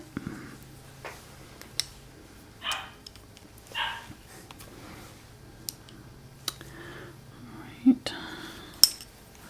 Let's get some of the orangey red. Oh, I already actually have some of it. Let's do some grasses with this.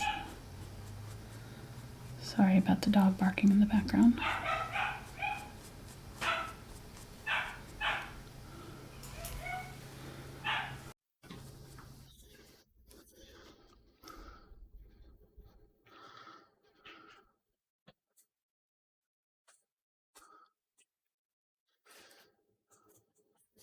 Okay.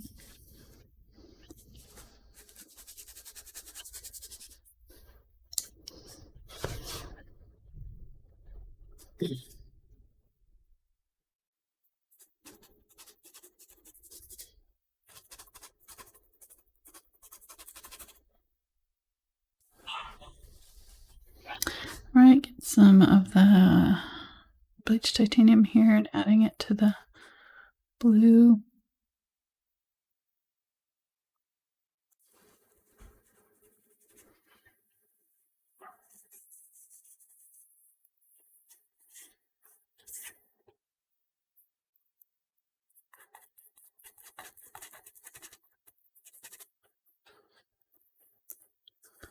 I need to keep this blue wet so that I can use it in the water. Get some of it, and so find my tree, kind of general area it's going to be, and just kind of go down in the water here and add, not quite up to the shoreline, add some of that in. And there's another one here. It's coming out this way.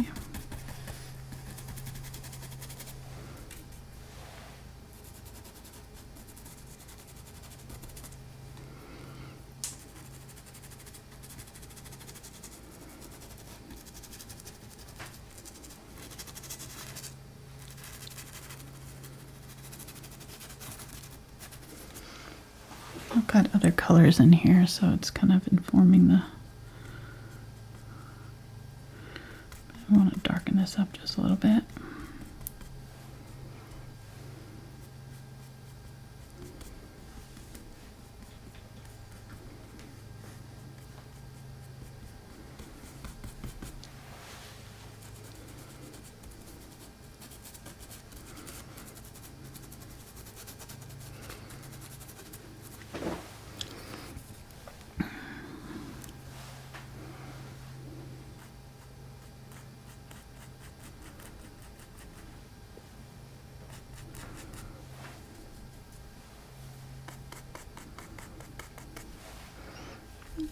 Gonna get a little bit more of the lighter blue here.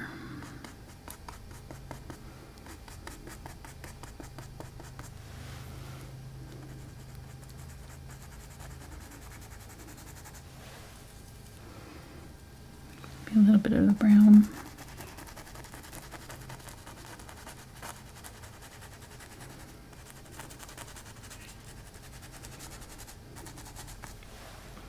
Burnt umber here.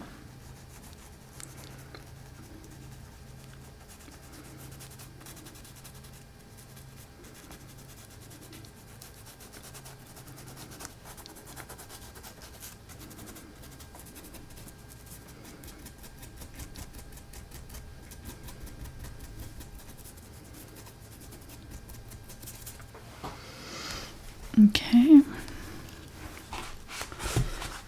Let's go over here. I'm going to use this same kind of gray. I'm going to do a little bit more blue here. Let's go ahead and do. So this tree here is kind of offset in the water here. It's going in right here. Think about where our sun is hitting it, right? So it's kind of, maybe that, I don't know. Well, no, the sunlight doesn't have to do with this. That's the shadow. It's just reflection. Just the reflection, yeah. Never mind. Never mind. I just realized what I was saying.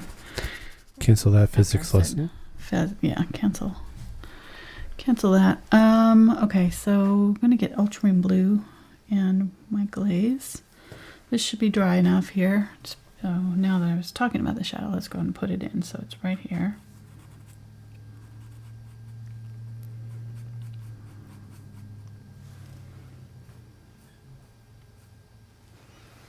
Right there.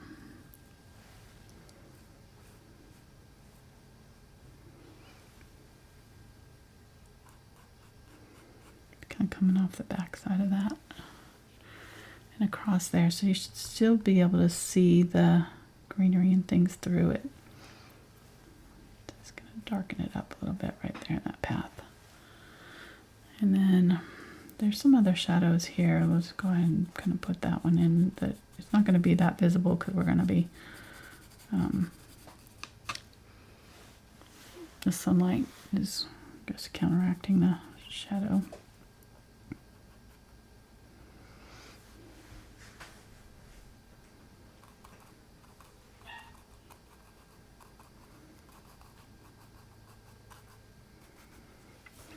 Okay.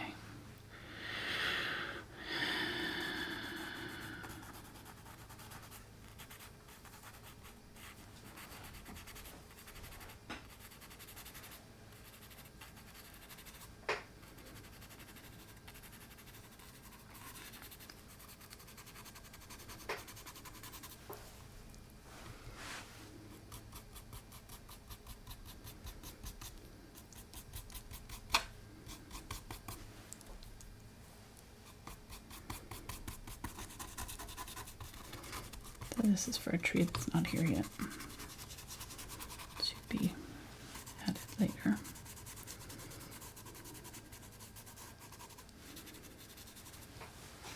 Okay. And clean that out. Let's go ahead and put the tree in.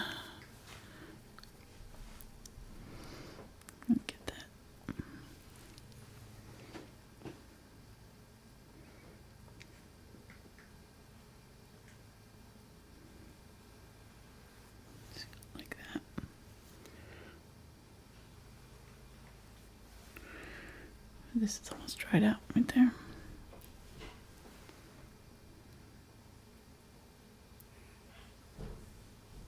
So that goes all the way to the edge. Kind of fills up that whole edge.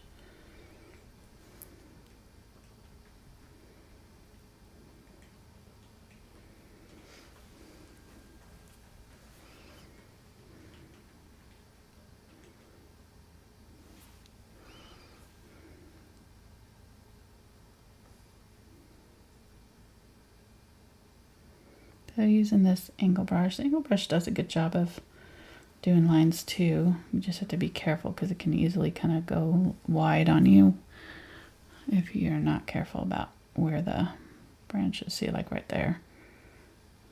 So if you don't turn the tip to face where you're angling it, it'll go wide on you.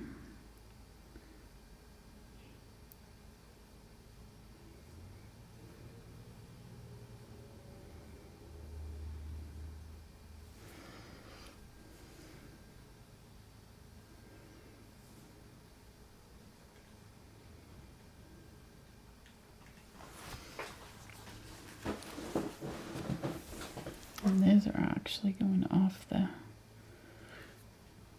it. It's not that tree at all. It's something over here. So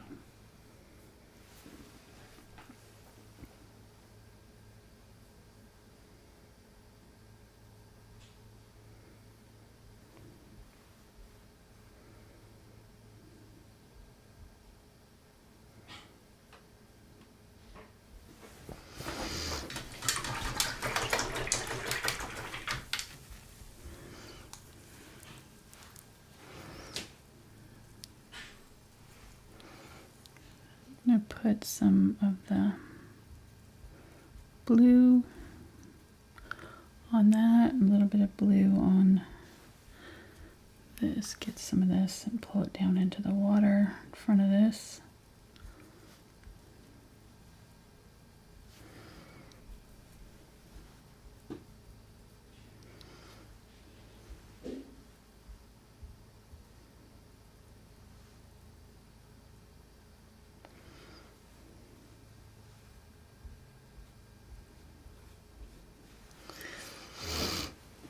Then get some of the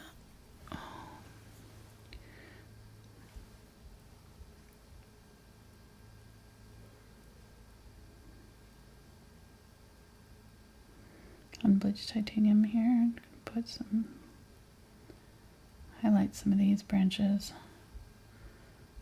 that are in front of everything.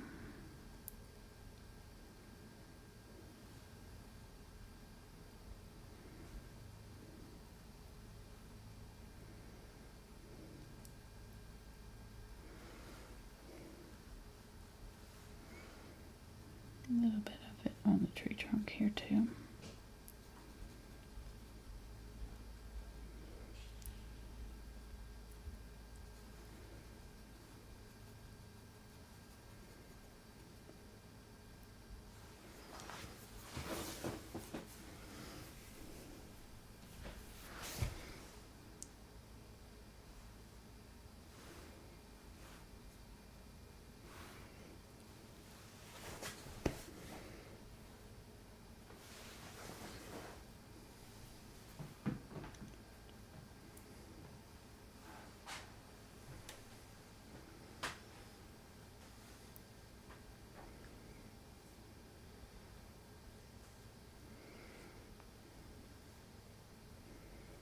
Toning that down just a little bit. It's a little bit too bright, but okay. So that'll be good. Let's go ahead and add a little bit of the grass to this front here. A little bit of the green, yellow, white.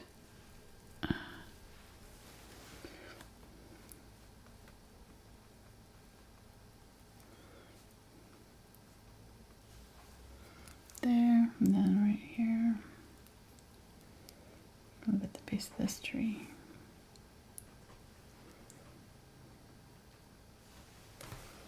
Okay, there'll be some of it right here.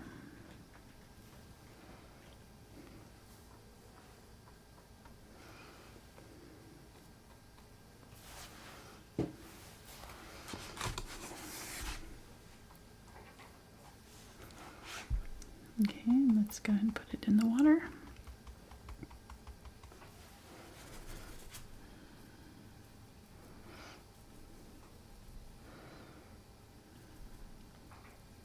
Cadmium Yellow Light, just a little bit of the yellow oxide and white.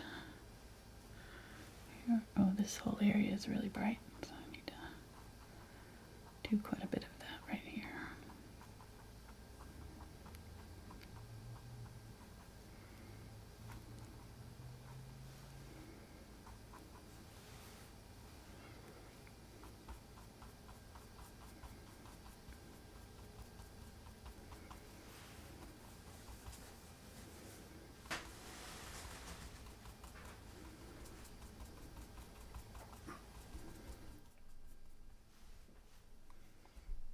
So you briefly mentioned it a little bit earlier about your Patreon. Mm-hmm. Just remind everybody over there at the time of this filming, it's the beginning of the month of October, so you can sign up, get a full month, different levels, Yeah. traceables, extra bonus content. Yeah, we are painting a cat with pumpkins for our bonus video. And I want to say it might be next weekend, either next weekend or the weekend after. That'll be just for the $5 level patrons. or up, 5 or up. And we have a good time with those. Those are fun. On Patreon, we do the videos that are like 5 and 6 hours long. You know, the YouTube ones we try to keep to as close to 2 hours as we can. This one's going to go longer, but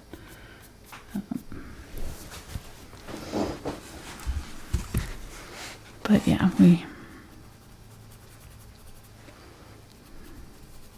have a lot of fun. We do the kind of more advanced paintings. They're definitely not beginner level paintings. So if you're just a beginner, the ones that I have in YouTube are probably all you're going to need. You might do the traceables just to get some of those to help you. But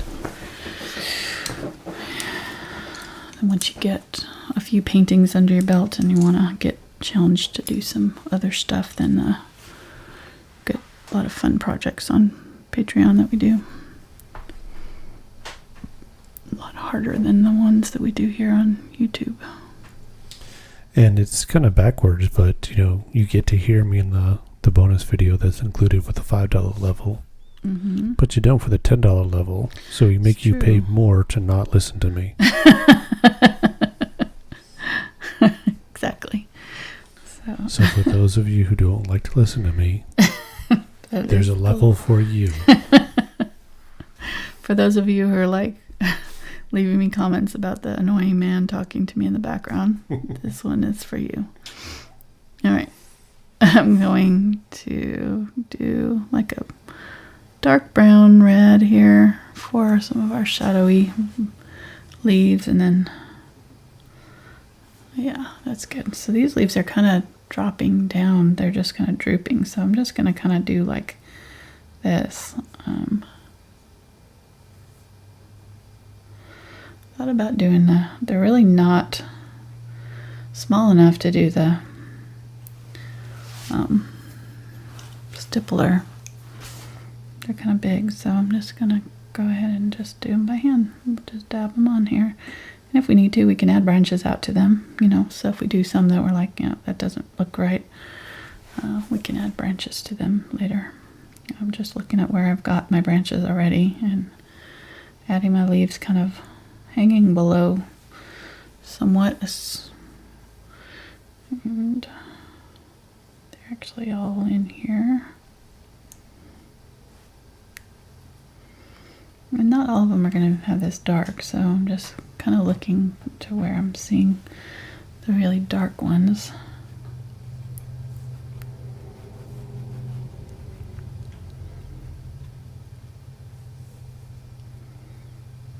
Just tapping with my top of my brush straight down. I'm probably going to switch to the smaller angle brush. Give me a little bit more control. These are looking a little bit big on the ones that I pressed down too hard. But I am going to use this in the water, so get some glaze.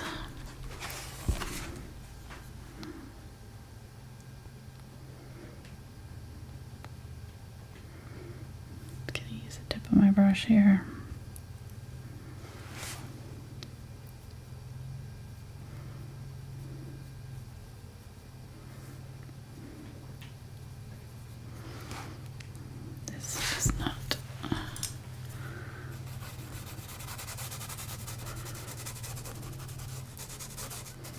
Using the stippler, just going to push it around a little bit.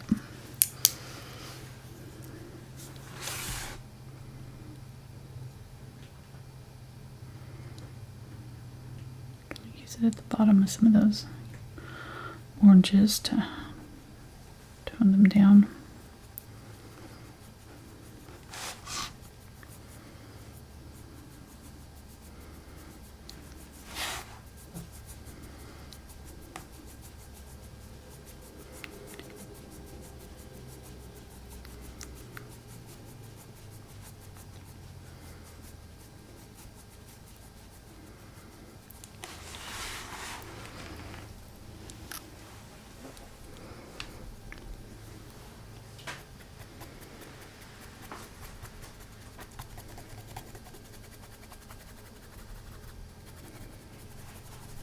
Yeah, it's looking pretty awesome. Holding my brush on this straight edge. Thank you, honey. So the painting doesn't look too bad either. That's right. It's my signature. Right. Other than my "Hey there, everybody." He's been using that on me for how many years now? Oh, 35 years. Oh, wow. Still works.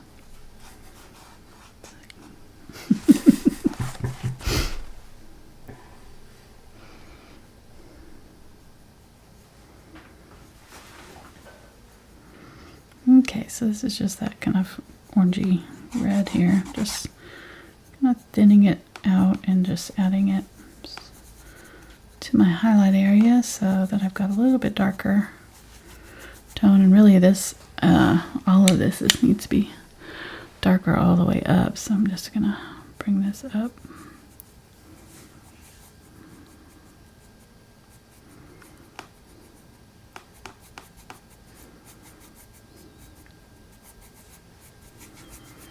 And this middle part here is kind of the blue. So I'm just going to add blue to it.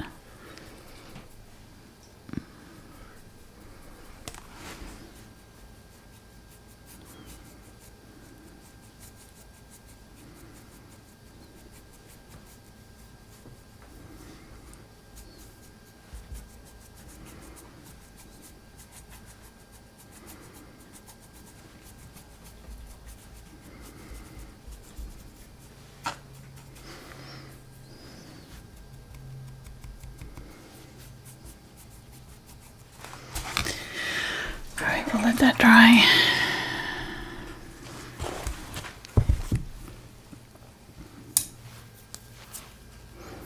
I'm going to go to the bottom of all of these and add some burnt sienna colors just to kind of, there's some reddish up underneath some of the yellow. So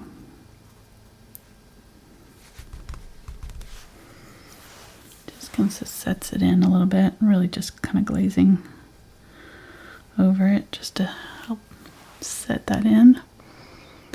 I'm going to get some, using this color, getting some of the unbleached titanium and then some white. I'm going to use it on this rock here.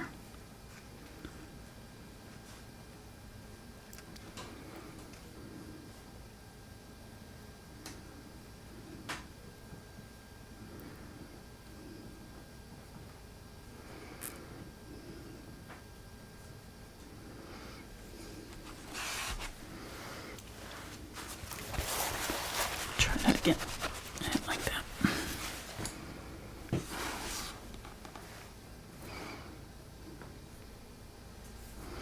Just had too much of a pressure on here. I just want it kind of to graze across.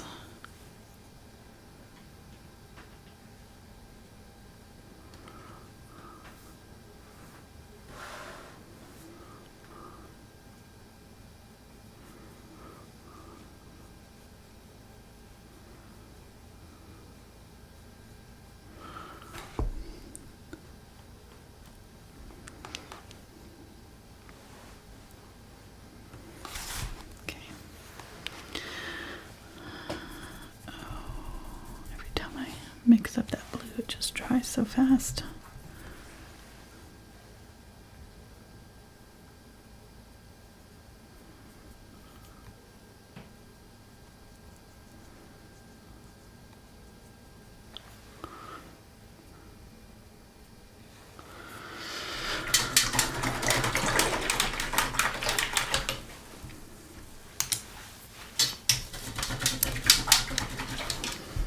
And that log really doesn't have a whole lot of detail on it. It's just kind of that.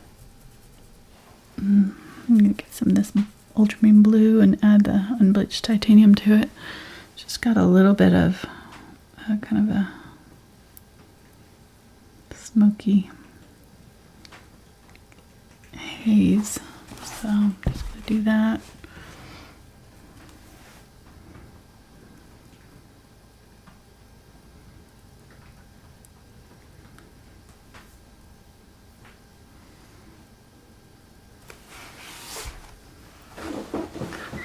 just make sure that that area where it connects right here is really dark. Just underneath. Right here. It goes into the bank and then there and there. Got really dark.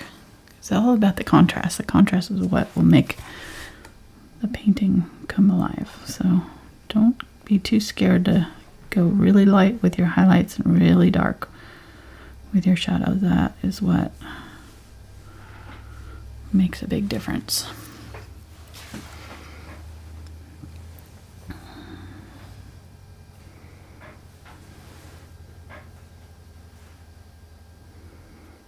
Just added a little bit more black there to that area.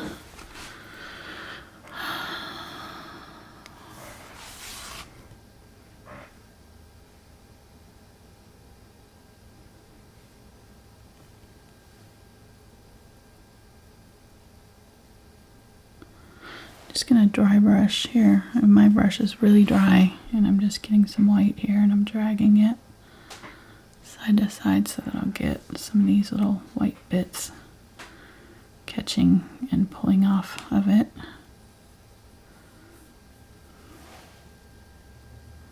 You can see how kind of dried out my white is. I'm gonna get a little bit of blue, but I really want it mostly white.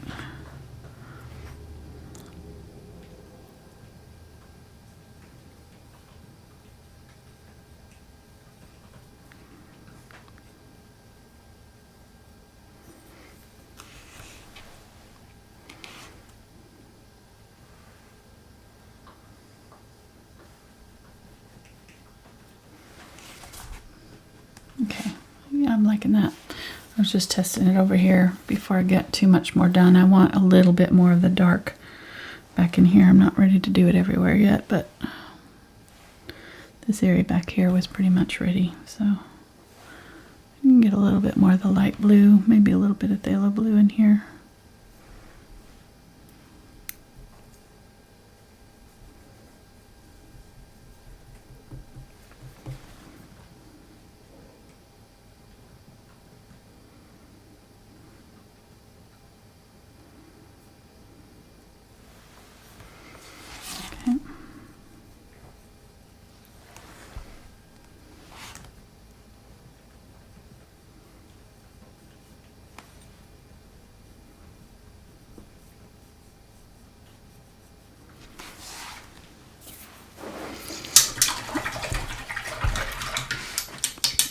All right, these should be dry. Let's go ahead and get the smaller, the 1/4 inch angle. I'm gonna get some of the Indian Yellow Hue, some white,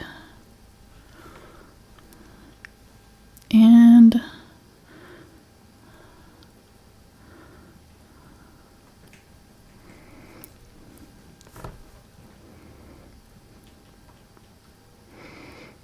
some of the Cadmium Red and Cadmium Orange over here. I'm going to add some of that burnt orange to it to brighten it up just a little bit. Okay. I don't have any of that left, so I'm going to get some burnt orange and burnt umber here. Mix up some of my darker color too, so I have all three. So this will be kind of the inside of the leaves. There's kind of this yellowed. I'm going to get some yellow. Indian yellow, cadmium yellow. There we go. So this bright kind of yellowy color. And there's some red too. So I'm going to kind of just double load my brush. So I've got a little bit of both here. See if I can get some. Need more of that reddish color.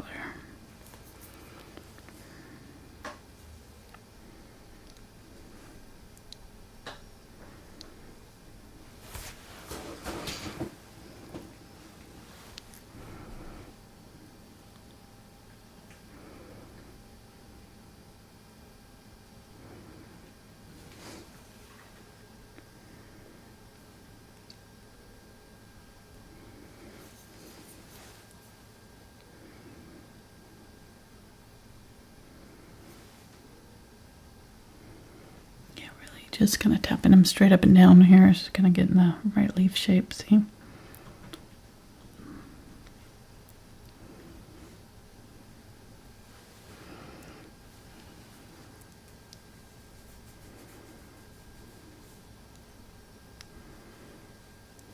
If I want it smaller, I can kind of turn it so that just the tip is pointing down.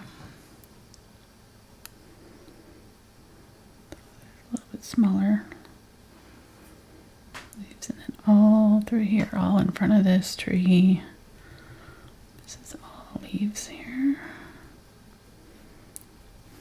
Get some of that brighter yellow.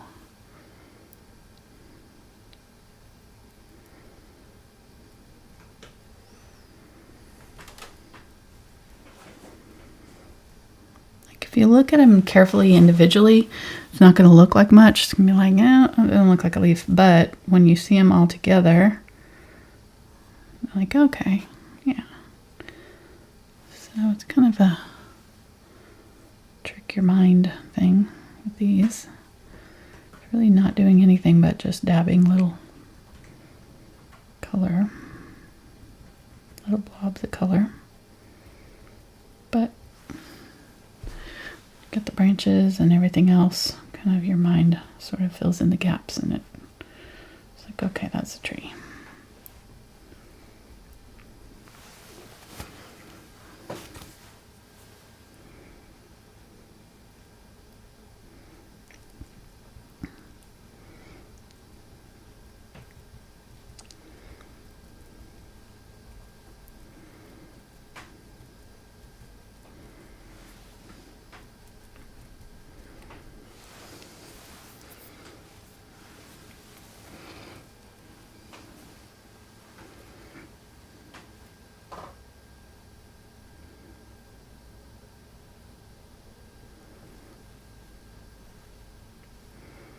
A little bit too bright, but you can go back over it.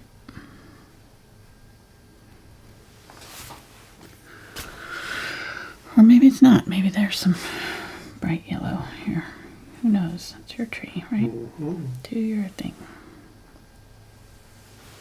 Make your tree whatever color you want. I kind of like that yellow. I might leave it.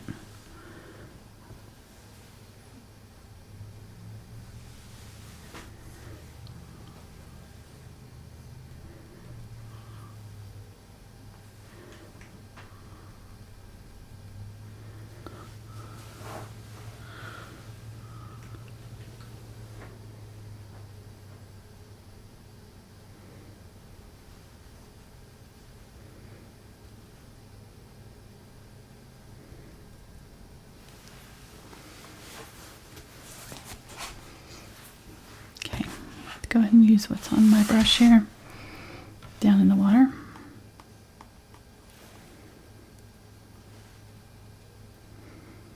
Pull side to side. Go over the top of the other stuff that's in there.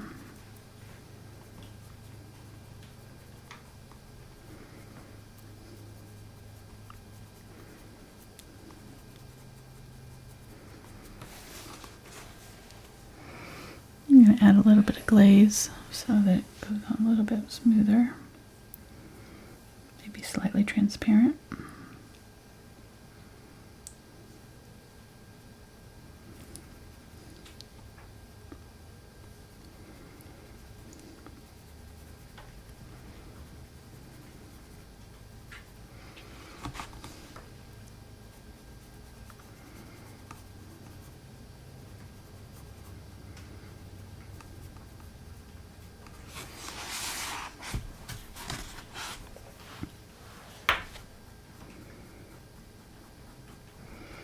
The key when you're doing water like this is just make sure that you're keeping everything horizontal. Do not, this is very still water, so it's leveling itself out, right? And, it's kind of a smooth flow, so it's not got rapids or anything where it's going to be causing the water to change direction. It's all just kind of laying flat and lazing through this area. So just Take your time, go side to side with it.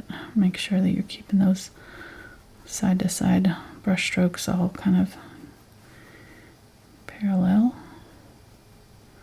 And it's really not that hard to get, you know, this effect. It's really your eye kind of is doing all of it, the work, but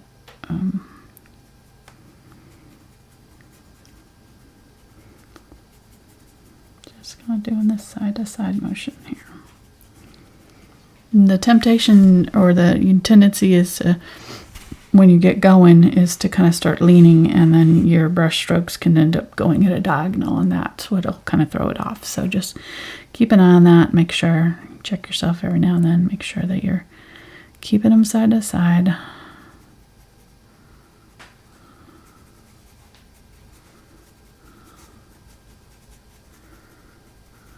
Okay, gonna get some of that brighter yellow. Gonna go back in with some of that.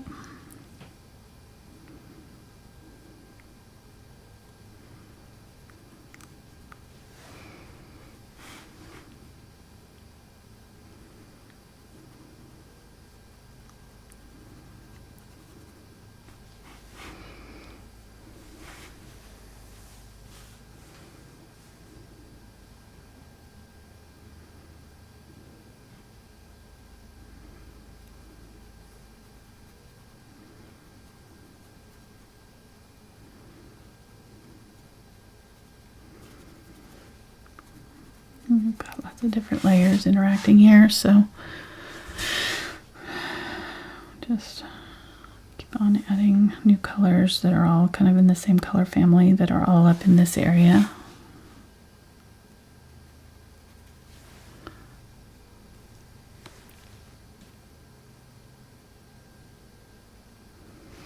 Got my tip of my brush facing straight down here, so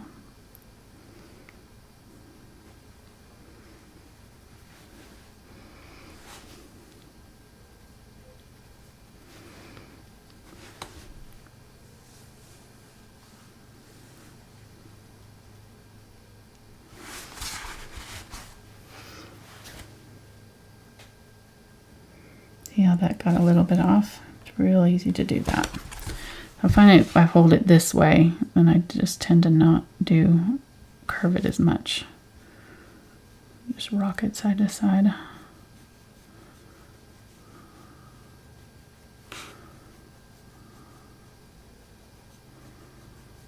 Hold this at the angle, the same angle that you're holding your brush, and then you can kind of keep them even.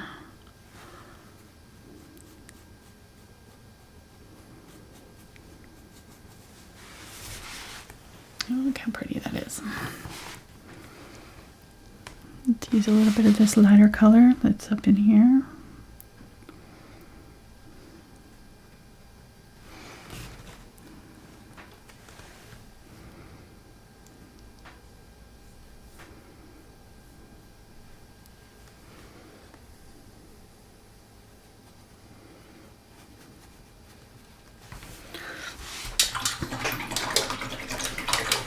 Okay, and then you get this color, which was like the blue sky color with the green, or not green, with the ultramarine blue and the cadmium red light. I'll get you close. Maybe a little bit of brown to darken it up slightly. But there's a lot of blue here, I'm seeing. But it's pretty close to the same color here, so don't get it too much darker than that.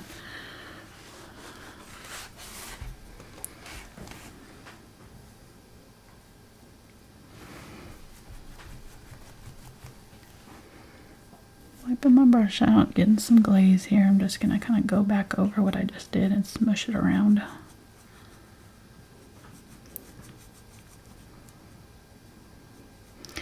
And if you already have this color on your canvas, don't do this. So, you know, at this point, it's kind of all about what you've got on your canvas at any given time.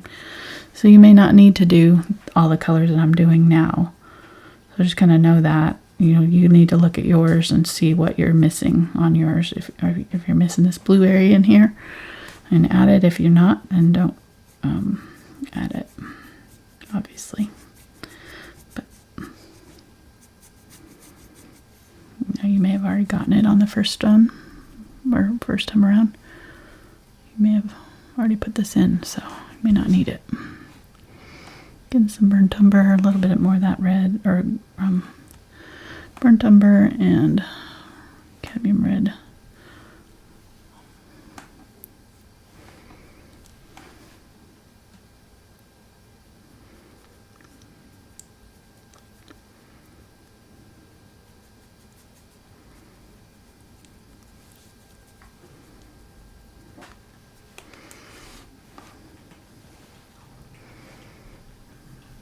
Add a little bit of purple to the brown.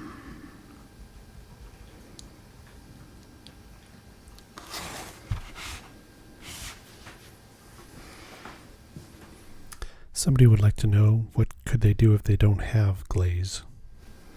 Just add water. Water will do the same thing, just about. Just kind of know though that you're, it's better if you have like a paint that's thinner to use, because it'll have less problems with being watered down. It'll already be thin. So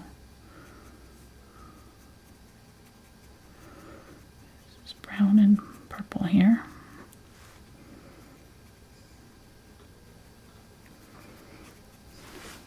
But yeah, water will do the same. It's just that if you do too much water, that it could, and then you go back over it, it could maybe lift off a little bit.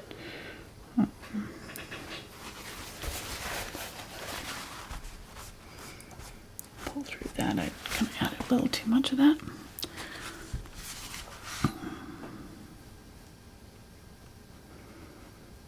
You do very thin lines here.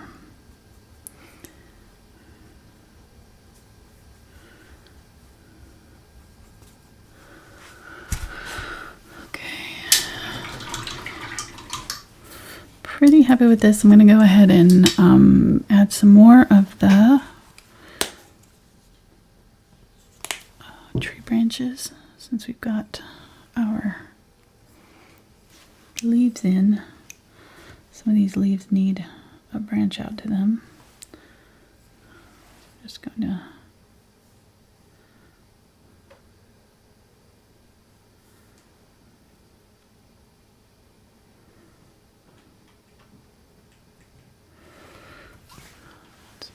over the top of some of these. Now if you do too much branch over the top, then you may have to go back and add more leaves, so just be careful. That was really the only place I noticed, is right in here. So I'm just going to dab in a couple more leaves over the top. And use this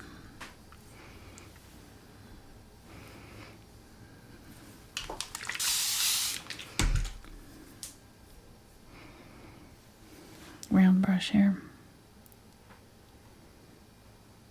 It's actually doing a good job too. Doing another layer of the brighter orangey leaves.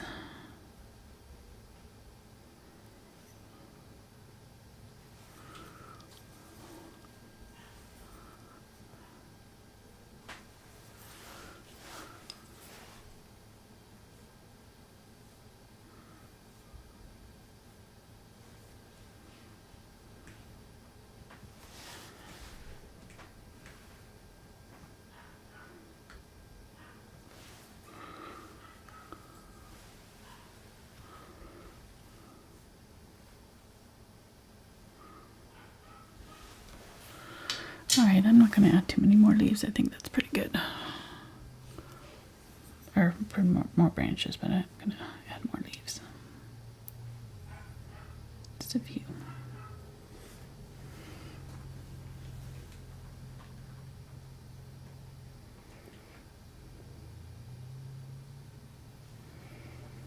Some of these areas where you're covering over a dark color, they may not cover completely in the first, dab pass. So Just look for that and make sure that you don't have any areas where your branches are showing through your leaf. That would not be good.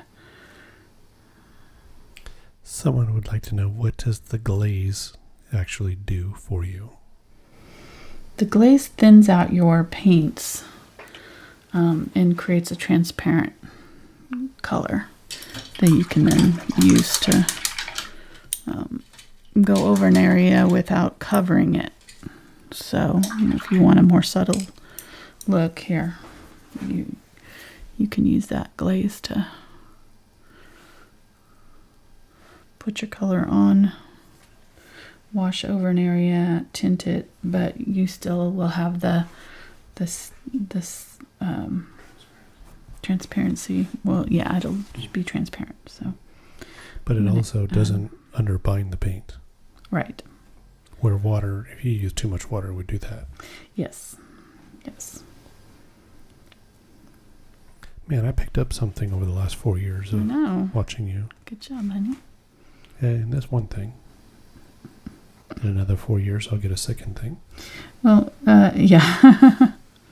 Heavy body acrylics are, heavy on the pigment, heavier pigment load, and that means that there's less binder. And so if you add too much water, it'll underbind them and they won't stick to your canvas properly. And when you load more paint over the top, they can wash off or crack or whatever. Crack over time even, later. So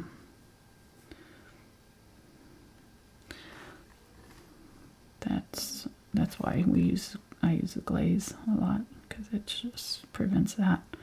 You won't have any issues. And I do so many layering, layers that I don't want any problems with adding more color down the line. I know that it will stick.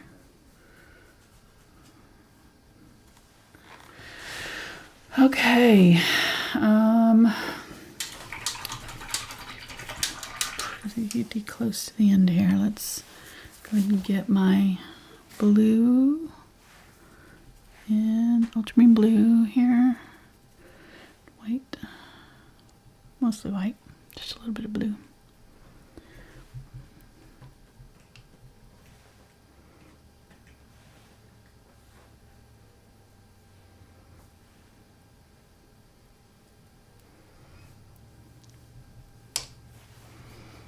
Okay.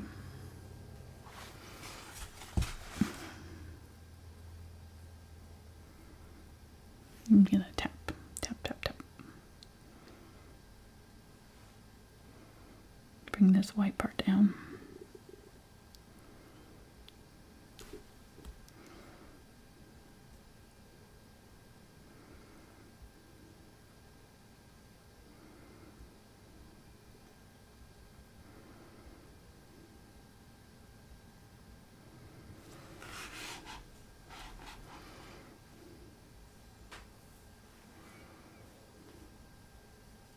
Got this dark color in here now. I can just tap over it. It's going to create shadows for me.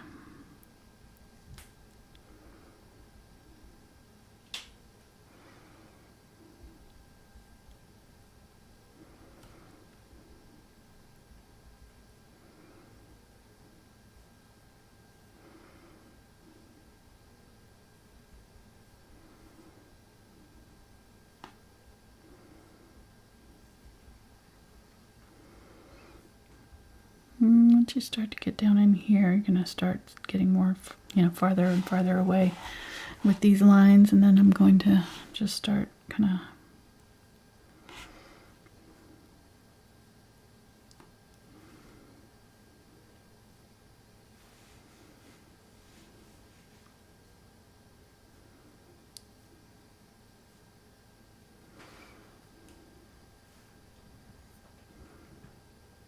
and then if I wanted a little bit more in the shadow area, I'm going to add more blue.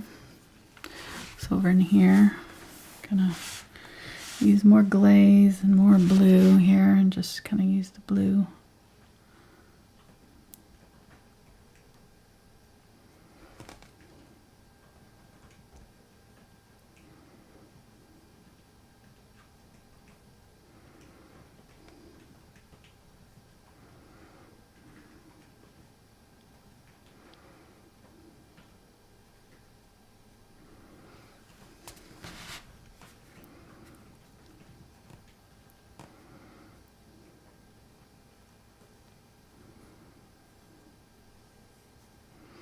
It's kind of like if you think about like if you turn a mirror and catch it, you know, where it catches the either your reflection or it's, you know, catching the reflection of the sunlight, or, you know, that's what's happening with these ripples on the water, you know. So we're seeing basically a mirror image of the trees and things that are up in here shining down on the water, reflecting from the water. But then all of these little ripples are just areas where the water is just slightly disturbed, so it's tilted slightly so that light's hitting it at a different angle, and we're picking up sunlight.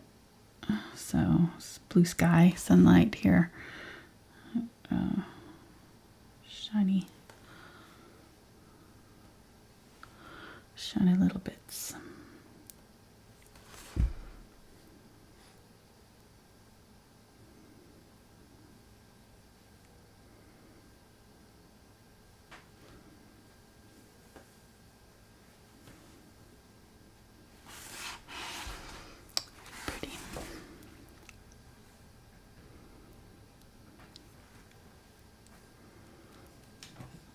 Little dots, maybe something floating in the water.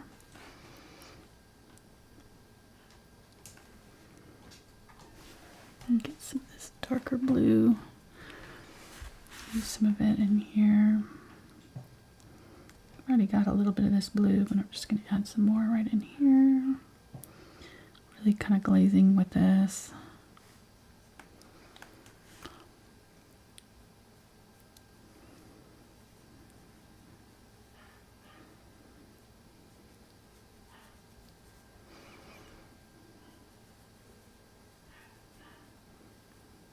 Hazing this out, and I need to add some more of that dark blue right here where this rock goes down in the water. So right there along that rock edge,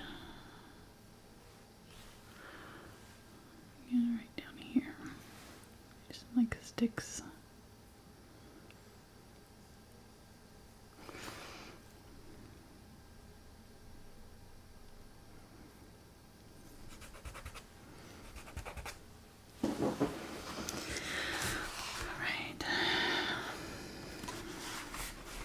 Making sure I have a nice dark line here, which I do. I'm pretty good with that. So I'm going to pull a little bit down into the water right there if I need to. But I think that's all pretty good.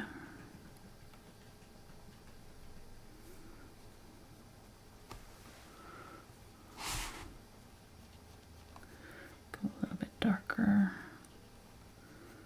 over here.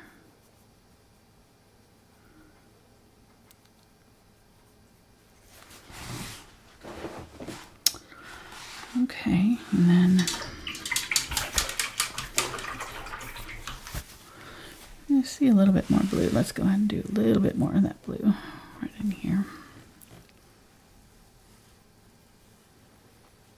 before I do the white part.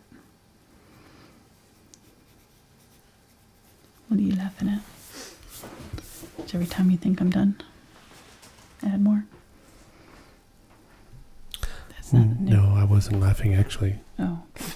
You were just snickling. I was, sorry. No, it's okay.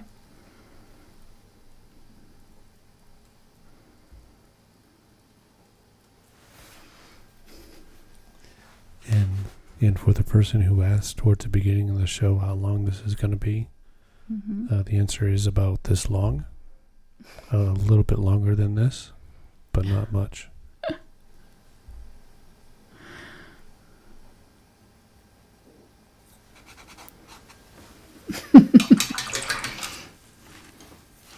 Yeah, I told Mark before the show that this was going to take me a while, so I asked him to let me know when I was at an hour. So usually about, I don't know, a half hour into it or so, I completely start losing track of time. And then, you know, it takes sometimes up to an hour or two later, I'll start to realize, okay, how much time has elapsed. It's really amazing. It's like a time machine. Get to painting. Just completely lose track of time.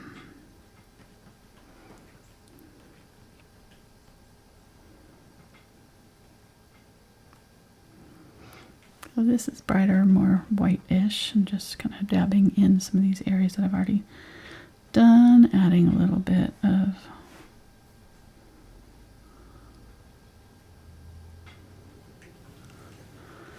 white sparkle in the water.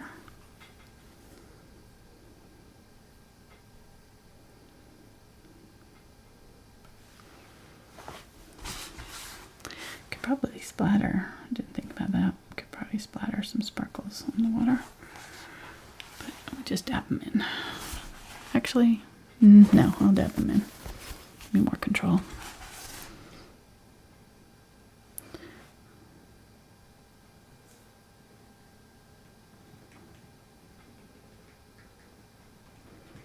Just using the tip of my brush, kind of keeping it a little bit slightly angled to the side so that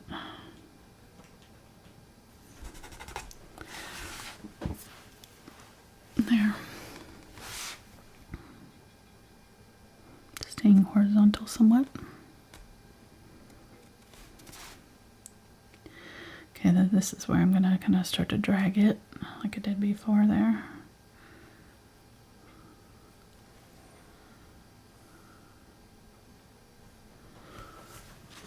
Break up a little bit. And they're going to get smaller and closer together as you get farther away. I didn't mention that. So these ones down here can go a little bit bigger. See, you know, some of these areas. But then once you get up in here, you really, they're very, very, very thin and very close together. If you're seeing any lines. So all these little dots in here should be smaller than the ones that are down close to us.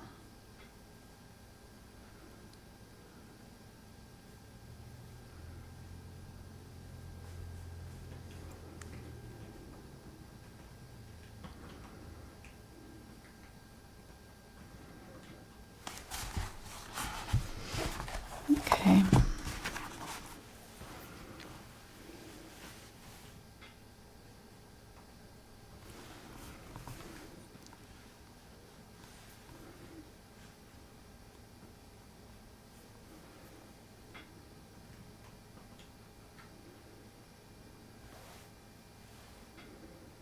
I'll just tip down. Dab some sparkles on the water. Up here, keep them real small up here.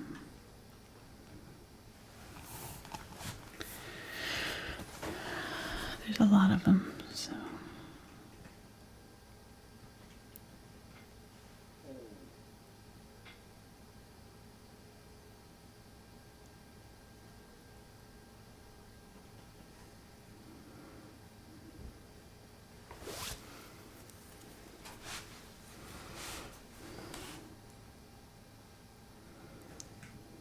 My brush is very dry right now.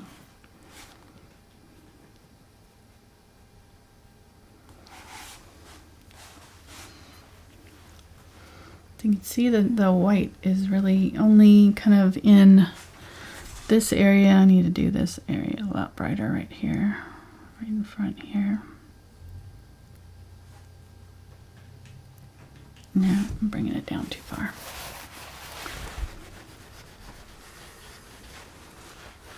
Just right up there.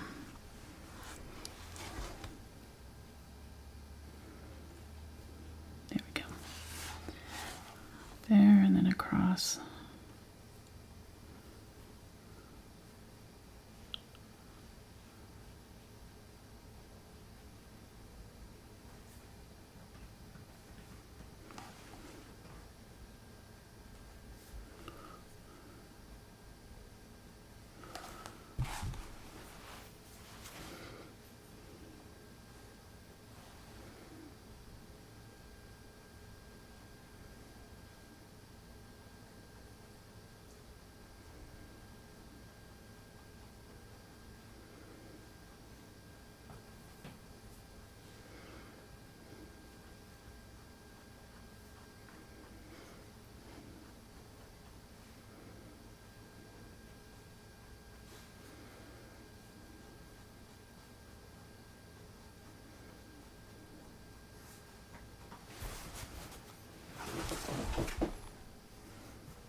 right, I think I'm going to call that done.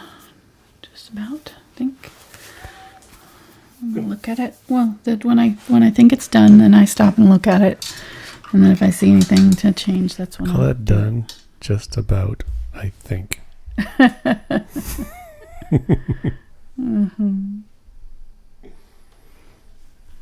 Okay, getting some of that white. And I'm going to highlight this rock one more time. This rock just keeps on.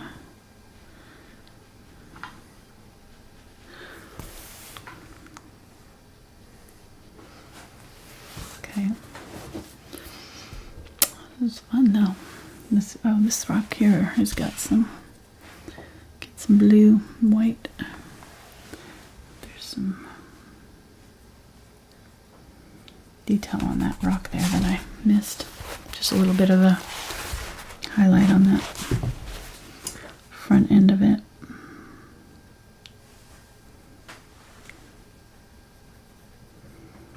Going back into the shadows.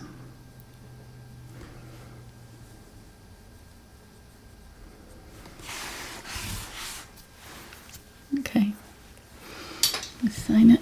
I'm going to use I guess I'll use my pen here.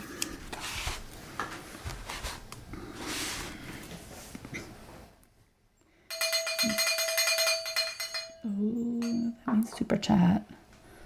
Did you see the meme that's going around right now? No. Is that, you know what 2020 might need? More cowbell. Nice. Yeah. Nice. My friend sent it to me. For sure. Yeah. So today's super chatter was Rusty. No special message, but thank you very much, Rusty. Thank you, Rusty. Really appreciate the support. That is awesome. And that's it. All the other chatters were just, normal Just chatters. normal chatters. Yeah. That's all right. The unusual suspects. Thanks for And hanging out others. with us today, guys. Yeah. If you paint along, you can share it with me. I got a whole Facebook group set up just for that. And the link is down in the description. It's called Thinkful Art. My website, Thinkful Art. It's also got an FAQ page. It's got different information about our channel and things like that, and where you can buy stuff. It's also down in the description of this video.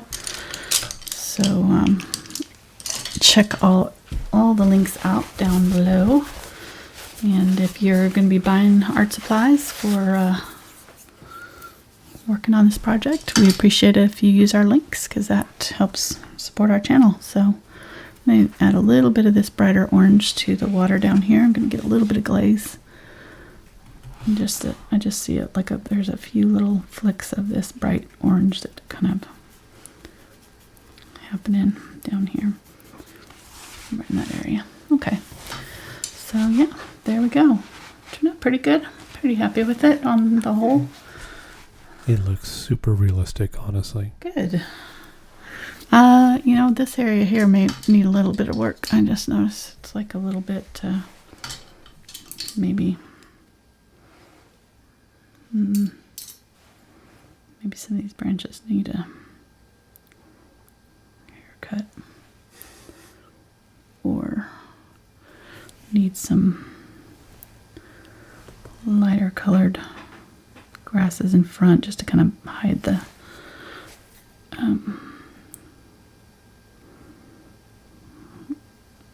ends of them. They were kind of looking funky right there, so I'm gonna just wiggle my liner brush right there. Just white and a little bit of ultramarine blue here.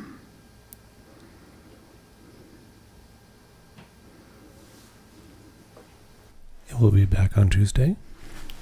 We will. We're going to paint a pumpkin, so yay. Nice. I'm excited. I love painting pumpkins. We're sorry to our Australian folks that don't put out their pumpkins this time of year. Yeah. It's an American thing. You'll have to forgive us. We'll put a pumpkin out for you. Exactly.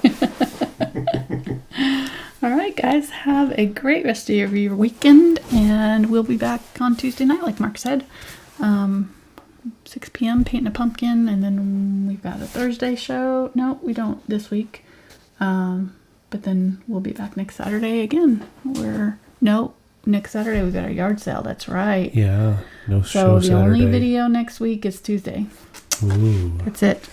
Wow, I've got a whole... I should...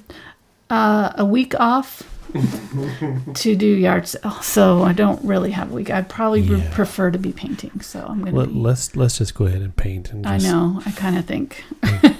Thank you. I'll do a 6-hour show. Just so you so don't we have to do a yard sale. Yes. All right. Sounds like a plan. All right. Thanks, guys. We'll see you next time. Bye.